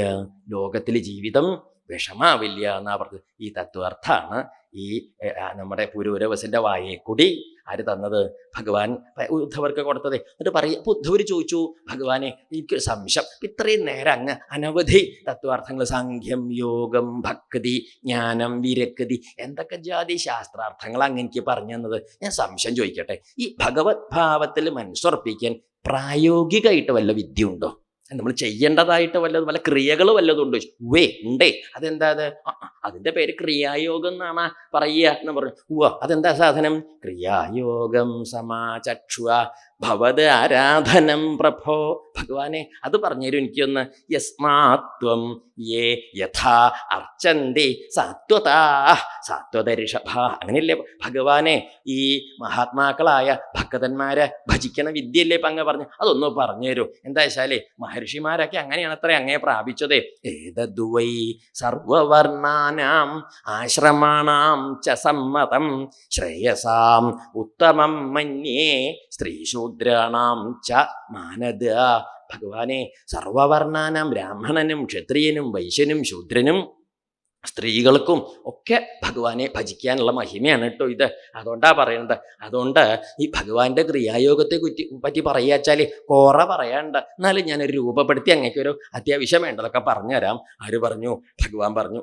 എന്നിട്ട് പറഞ്ഞു, ക്രിയായോഗത്തിന് പല സമ്പ്രദായത്തില് ഭഗവത് ഭജനത്തിന്റെ സമ്പ്രദായം ഉണ്ട്. എന്നാലും ഒരു സാമാന്യമായ രീതിയിൽ ഞാൻ പറയാമെന്നും പറഞ്ഞിട്ടാ ഭഗവാൻ പറഞ്ഞത്. ഇങ്ങനെ മാത്രമേ ഉള്ളൂ എന്നല്ല, പല ജാതി സമ്പ്രദായങ്ങളുണ്ട്. അതാണ് ഇപ്പൊ പറയും ചെയ്തു. സംക്ഷിപ്തമായിട്ട് വർണ്ണയിഷ്യാമി അങ്ങക്ക് ഉപദേശിച്ചു തരാമെന്നും പറഞ്ഞിട്ട് ഉപദേശിച്ചു കൊടുത്തു. പറയും ചെയ്തു 3 ജാതിയില് പ്രത്യേകമായിട്ട് പറയും. വൈദികം, താന്ത്രികം, മിശ്രം എന്ന് പറഞ്ഞിട്ട് ഭഗവത് ഉപാസനാ സമ്പ്രദായം അങ്ങനെയുണ്ട്. 3. വൈദികം എന്താ? ശുദ്ധവേദം കൊണ്ടുള്ളത് യജ്ഞയാഗാദികളൊക്കെ. പിന്നെ താന്ത്രികം എന്ന് പറഞ്ഞാൽ തന്ത്രശാസ്ത്രങ്ങൾ, ആഗമങ്ങൾ എന്ന് പറയും. ആഗമങ്ങൾ എന്ന് കേട്ടില്ലേ? ഇപ്പൊ വിഷ്ണു പൂജയ്ക്ക് ഭജനത്തിനാണെങ്കിൽ വൈഷ്ണവാഗമങ്ങൾ, പഞ്ചരാത്രങ്ങൾ, ശൈവാഗമങ്ങൾ, ശാക്തേയ ആഗമങ്ങൾ, തന്ത്രശാസ്ത്രങ്ങൾ എന്നൊക്കെ പറയും. അങ്ങനെ ഓരോരോ ഉപാസനയ്ക്കുള്ള വിദ്യകളാണ് ഇതൊക്കെ ഉണ്ട്. അപ്പൊ ഈ ഇതാണ് താന്ത്രികമായ ഉപാസന. മിശ്രം എന്ന് പറഞ്ഞാൽ അത് രണ്ടും ഉണ്ടാവും, വൈദികവും ഉണ്ടാവും താന്ത്രികവും രണ്ടും കൂടി ചേർന്ന സമ്പ്രദായത്തിൽ ഭഗവാനെ ഭജിക്കുക. എന്നിട്ട് എങ്ങനെയാ വേണ്ടത്? രാവിലെ അങ്ങോട്ട് ഇരുന്ന് അങ്ങോട്ട് ഭജിക്കുക വേണ്ടു? അതിനൊരു സമ്പ്രദായം ഉണ്ട്. എന്താ സമ്പ്രദായം? ഈ ഭാഗത്ത് ഈ ക്രിയായോഗം പറഞ്ഞു കൊടുക്കുമ്പം ഭാഗവതത്തിലെ ഒരു സമ്പ്രദായം കൂടി പറഞ്ഞു കൊടുക്കേണ്ടത്. അതാണ് അതിൻ്റെ പ്രത്യേകത. ഭാഗവത്തിലെ വേറെ ഒരു ദിക്കിലും ഇങ്ങനെയാണ് വേണ്ടത്, ഇത്ര മണിക്ക് കുളിക്കണം, അങ്ങനെ ജപിക്കണം, അങ്ങനെയൊന്നും ഒരു ദിക്കിലും എടുത്തങ്ങനെ പറയണുണ്ട്. പല ദിക്കിലും ഇല്ല എന്നില്ല. എന്നാലും അത് മാത്രമായിട്ട് അക്കട്ട് ഇങ്ങനെ പറയുന്നൊരു പ്രകരണം കൂടിയാണ് ഇത്.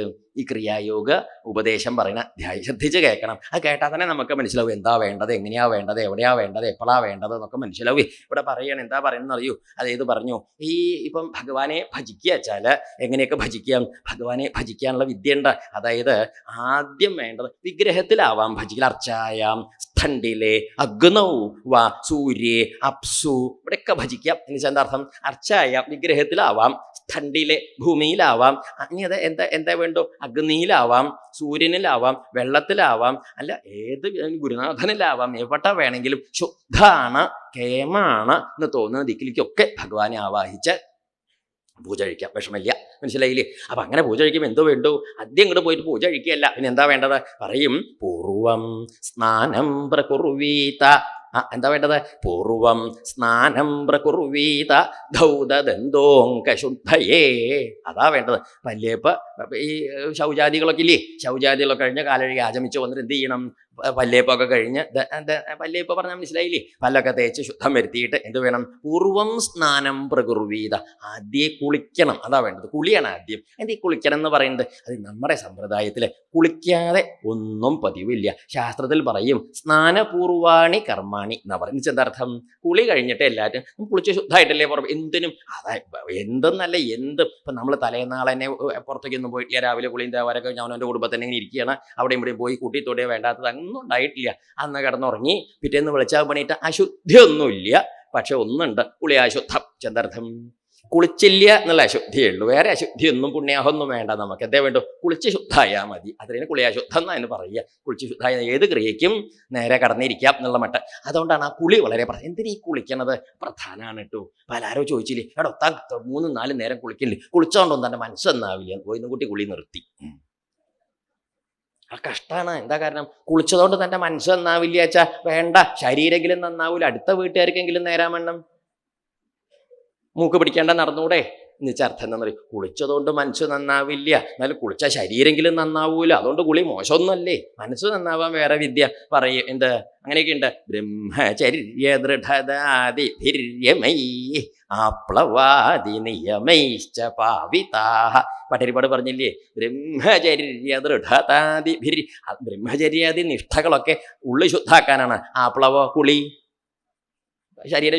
ശരീരം ശുദ്ധാവണം, മനസ്സും ശുദ്ധാവണം, രണ്ടും ശുദ്ധാവണം, എന്നാലേ നേരെയുള്ളൂ. അപ്പം അതുകൊണ്ട് കുളിയൊക്കെ നേരാവണ്ണം എങ്ങനെ കുളിക്കണം? കുളത്തിലേക്ക് ഇറങ്ങി അങ്ങോട്ട് മുങ്ങിയാൽ മതിയോ? ഏയ് പോരാ, അതല്ലേ പറഞ്ഞത്.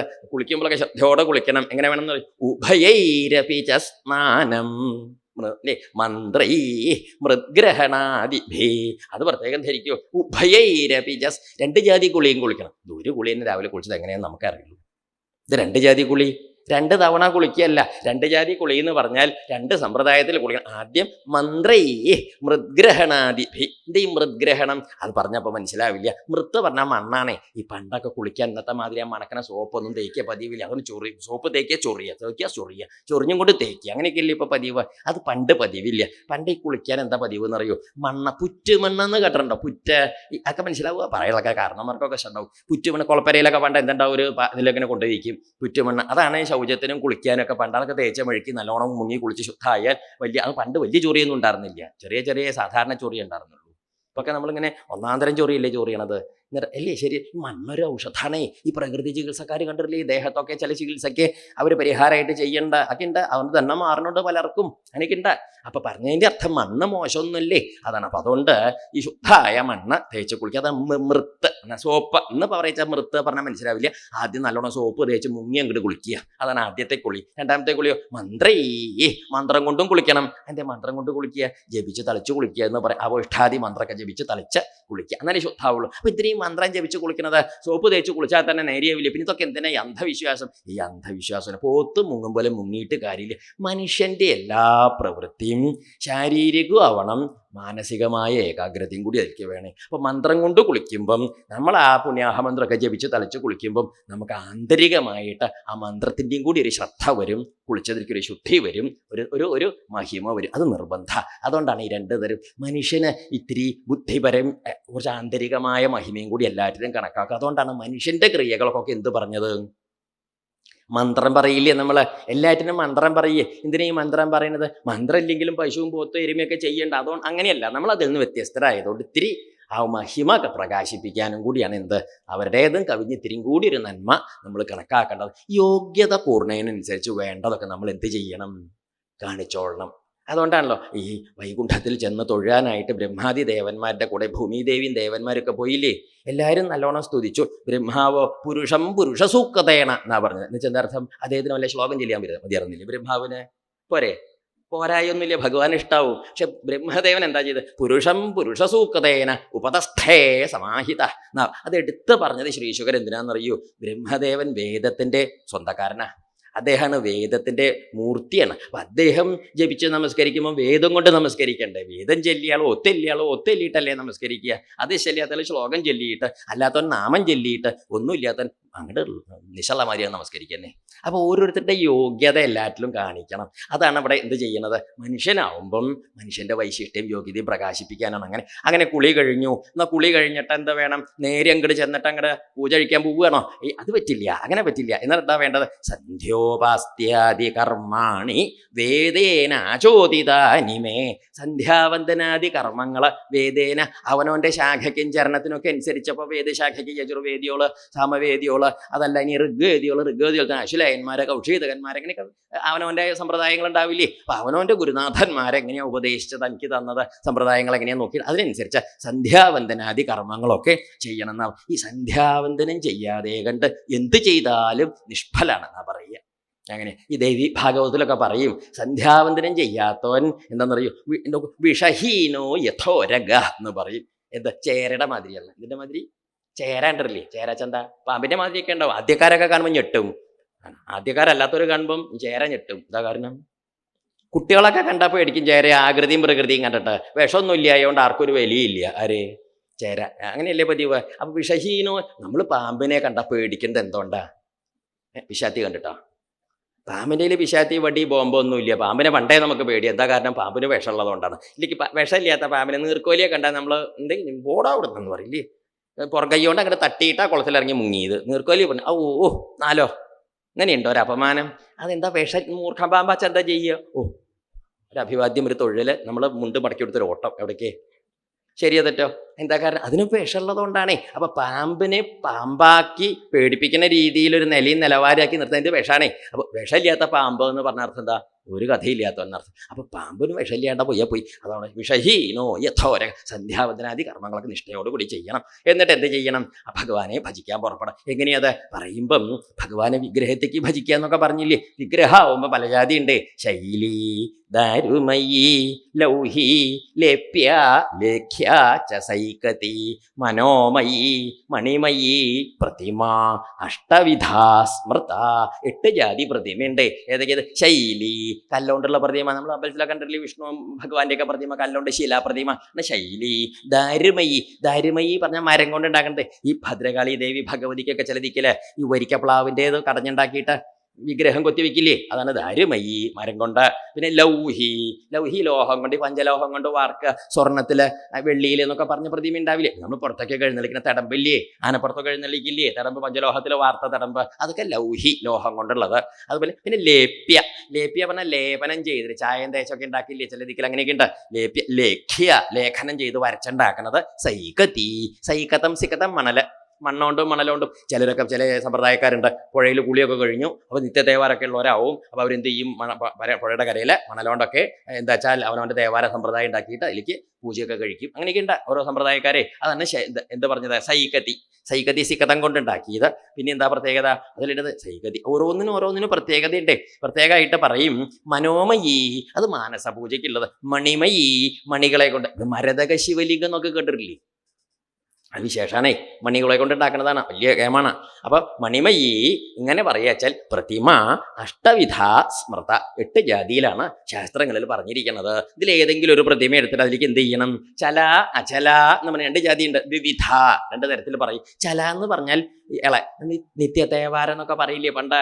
അകത്ത് തേവാരം എന്നൊക്കെ കേട്ടിട്ടില്ലേ? അന്നിപ്പോൾ കേട്ടാൽ മനസ്സിലാവില്ല. അങ്ങനെ കിട്ടുക പണ്ടൊക്കെ തേവാരം ഉണ്ടാവും, പടിഞ്ഞാറ്റിയിലോ മച്ചിലോ എവിടെയെങ്കിലുമൊക്കെ ഉണ്ടാവും. അപ്പോൾ അതെങ്ങനെയാ വെച്ചാൽ വലിയ താലത്തിലോ പീഠത്തിലൊക്കെ ആവും. പല ദിക്കിലും പല മട്ടാണ്. ശാലഗ്രാമം ഉണ്ടാവും, നർമ്മദാശിലി ഉണ്ടാവും, ഭഗവതിയുടെ തരമ്പ് ഉണ്ടാവും, അതുണ്ടാവും, ഇതുണ്ടാവും, എല്ലാം ഉണ്ടാവും. ഈ തേവാരങ്ങളൊക്കെ ഉണ്ടാവും. ചിലക്കിൽ ഒന്നേ ഉണ്ടാവുള്ളൂ. എന്തായാലും അത് ചിലപ്പോൾ വേണമെങ്കിൽ ഒന്ന് അഭിഷേകം ചെയ്ത് ഇങ്ങോട്ട് നീക്കി വെക്കാം, അങ്ങോട്ട് അതിനൊന്നും കുഴപ്പമില്ല. ചലയാണ് വേണമെങ്കിൽ ചിലക്കിൽ നടന്നു കൊണ്ടിടക്കണവരുണ്ട്. തേവാരങ്ങളൊക്കെ ശാലഗ്രാമൊക്കെ കൂടെ കൊണ്ട് നടന്ന് ഉപാസിക്കുന്ന ചില വിദ്വാൻമാരൊക്കെ ഉണ്ട്. അങ്ങനെയൊക്കെ ഉണ്ട്. അപ്പൊ അതൊക്കെയാണ് ഈ ചല എന്ന് പറഞ്ഞത്. ഇളകണത്, ചലിക്കുന്നത്, ചലിച്ചു കൊണ്ടിടക്കാവുന്നത്. അചല എന്ന് പറഞ്ഞ ഒന്നും പറയാനില്ലേ. നമ്മൾ അമ്പലത്തിൽ അഷ്ടബന്ധം ഉറപ്പിക്കുന്ന ബിംബങ്ങളില്ലേ, അതാണ് അചല. അത് ഇളക്കാൻ പാടില്ല. അത് ഇളക്കാം. അങ്ങനെ അഷ്ടബന്ധമൊക്കെ ഇട്ട് ഉറപ്പിച്ച് തന്ത്രി വന്ന് കലശം പൂജിച്ച് ആടി ചൈതന്യം വരുത്തി, അങ്ങനെയൊക്കെയാണ് അത് പ്രത്യേകം. പിന്നെ ഈ അഷ്ടബന്ധം പീഠത്തിന്റെ നാളത്തിലെ ആ കുഴയെ കൂടെ ഇറക്കിയിട്ട് ഉറപ്പിച്ച് അത് പിന്നീട് കുറെ കാലം കഴിയുമ്പം ഈ അഷ്ടബന്ധമൊക്കെ പോയിട്ട് ഇളക്കാൻ തുടങ്ങി എന്ത് ചെയ്യും?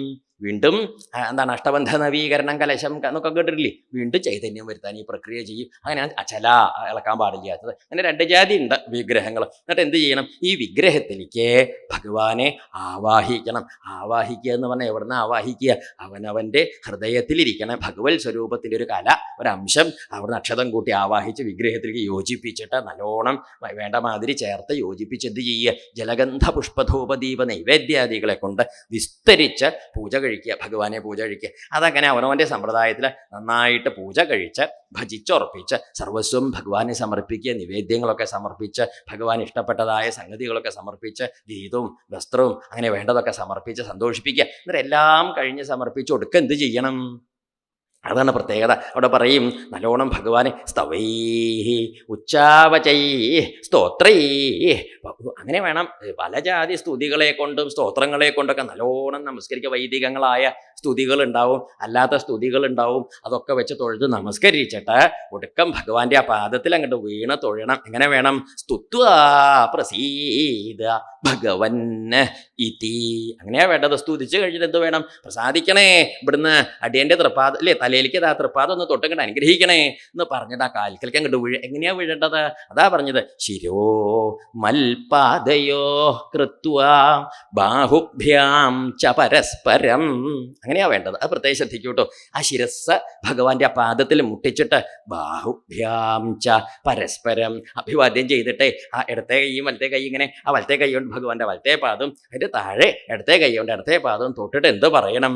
പ്രപന്നം പാഹിമാം ഈശ ഭീതം മൃത്യുഗ്രഹാർണവാത്. ഈ സംസാരസാഗരത്തിൽ ആ സംസാര മുതലയും പിടിച്ച കട്ടത്തിലായിട്ട് കിടക്കണ എന്നെ രക്ഷിക്കണേ ഭഗവാനെ, ഇവിടുന്ന് ഇങ്ങോട്ട് കരകയറ്റണേ എന്നും പറഞ്ഞ പണ്ട് ഗജേന്ദ്രനൊക്കെ പറഞ്ഞില്ലേ, അജാതി ഭാഷയിൽ പറഞ്ഞിട്ട് നമസ്കരിക്കുക. നമസ്കരിച്ച് ഭഗവാന്റെ പൂജ പൂർത്തിയാക്കിയിട്ട് എവിടെ നിന്നാണോ ആവാഹിച്ചത് അവിടേക്ക് ഉദ്ദേശിക്കണം. എവിടെ നിന്ന് ആവാഹിച്ചത്? ഹൃദയത്തിൽ നിന്ന്. അപ്പൊ എവിടേക്കാണ് ഉദ്ദേശിക്കുന്നത്? ഹൃദയത്തിലേക്ക്. അപ്പൊ ഹൃദയത്തിൽ നിന്ന് ആവാഹിച്ചു കൊണ്ടുവന്ന് ഇരുത്തി പൂജ കഴിച്ച് ഹൃദയത്തിലേക്ക് തന്നെ ഉദ്ദേശിച്ചു. ഇപ്പൊ നമ്മൾ എവിടുത്തെ ഭഗവാനെ പൂജ കഴിച്ചത്? ഇപ്പൊ എവിടുത്തെ ഭഗവാനെ പൂജ കഴിച്ചത്? അവനവന്റെ ഹൃദയത്തിലിരിക്കണം ഭഗവാൻ. അതുകൊണ്ടാണ് നിത്യം ഭഗവാനെ ഉപാസിച്ച് ഭജിച്ച് പൂജ കഴിക്കണവരുടെ ഹൃദയത്തിൽ എന്നും ഭഗവാന്റെ ആ പ്രഭ നല്ല തിളങ്ങിയിരിക്കും. ഈ വെള്ളോട്ട് പാത്രം പോലെയാ. ഊട്ടുകിണ്ടി വെള്ളോട്ടിന്റെ കിണ്ടിയൊക്കെ നിത്യം തേക്കണ കിണ്ടി എങ്ങനെ ഉണ്ടാവും? തങ്കം പോലെ ഇരിക്കും. ശരിയല്ലേ? അത് എന്നാ ആ കാട്ടിലോ വീട്ടിലോ എവിടെയും കൊണ്ടുപോയിട്ടിട്ട് 10-16 കൊല്ലം കഴിഞ്ഞ് എടുത്തുകൊണ്ടോന്നാലോ കരി പിടിച്ച് ക്ലാവ് പിടിച്ച് വൃത്തിയും വെടുപ്പും ഇല്ലാണ്ടിരിക്കില്ലേ? അത് നിത്യം തേക്കണം. തേക്കുക വെച്ചാൽ എന്നും ഉപാസിക്കണം. എന്നാലേ എന്ത് തിളങ്ങിയിരിക്കുള്ളൂ? ഭഗവാന്റെ സ്വരൂപം. ഇതാണ് വേണ്ടത്. വിഗ്രഹാദികളിലൊക്കെ ഭഗവാനെ ഭജിക്കണമെന്ന് നമ്മൾ പറയുമ്പോഴും വിഗ്രഹത്തിനെയല്ല ഭജിക്കണത്, വിഗ്രഹത്തിലാണ് ഭജിക്കണത്. ആരെ? അവനവൻ്റെ ഹൃദയത്തിലേക്ക്. ഇതാണ് വിദ്യ. ക്രിയായോഗത്തിൻ്റെ സമ്പ്രദായം അങ്ങേക്ക് പറഞ്ഞു തന്നു എന്നും പറഞ്ഞു. ഇങ്ങനെ ചുരുക്കത്തിൽ ഭഗവാൻ ആ ഉദ്ധവർക്ക് ഭഗവാന്റെ ഉപാസനാ സമ്പ്രദായത്തെ ക്രിയായോഗത്തെയും പറഞ്ഞു കൊടുത്തു. ഇങ്ങനെ ഇപ്പം ആ സംസർഗത്തെ നേരെയാക്കി കൊണ്ടുപോകും. സംസർഗമൊക്കെ നേരെയാക്കി കൊണ്ടുപോകും. ആ പറയുന്നതിനൊരു ഘടനയുണ്ട് കേട്ടോ. സംസർഗമൊക്കെ നേരെയാക്കി വന്നാലേ ഭഗവാനെ പൂജ കഴിക്കാനൊക്കെ തോന്നുള്ളൂ. ഉള്ളു ശുദ്ധാവണം, എന്നാലല്ലേ ഈശ്വരീയമായ ഭാവം ഉണ്ടാവുള്ളൂ. അതുകൊണ്ട് ഹൃദയത്തെ കാമകാലുഷ്യത്തിൽ നിന്ന് കുറേശ്ശെ വേർപെടുത്തി ഭഗവത് പൂജയിലേക്ക് ഏർപ്പെടുത്തി അങ്ങനെ അതിലങ്ങോട്ട് വ്യാപരിപ്പിച്ച് ഭഗവാനോട് അങ്ങോട്ട് ചേരണം. ഇതാണ് വിദ്യ. ഉദ്ധവരേന്നും ഉദ്ധവര് പറഞ്ഞു.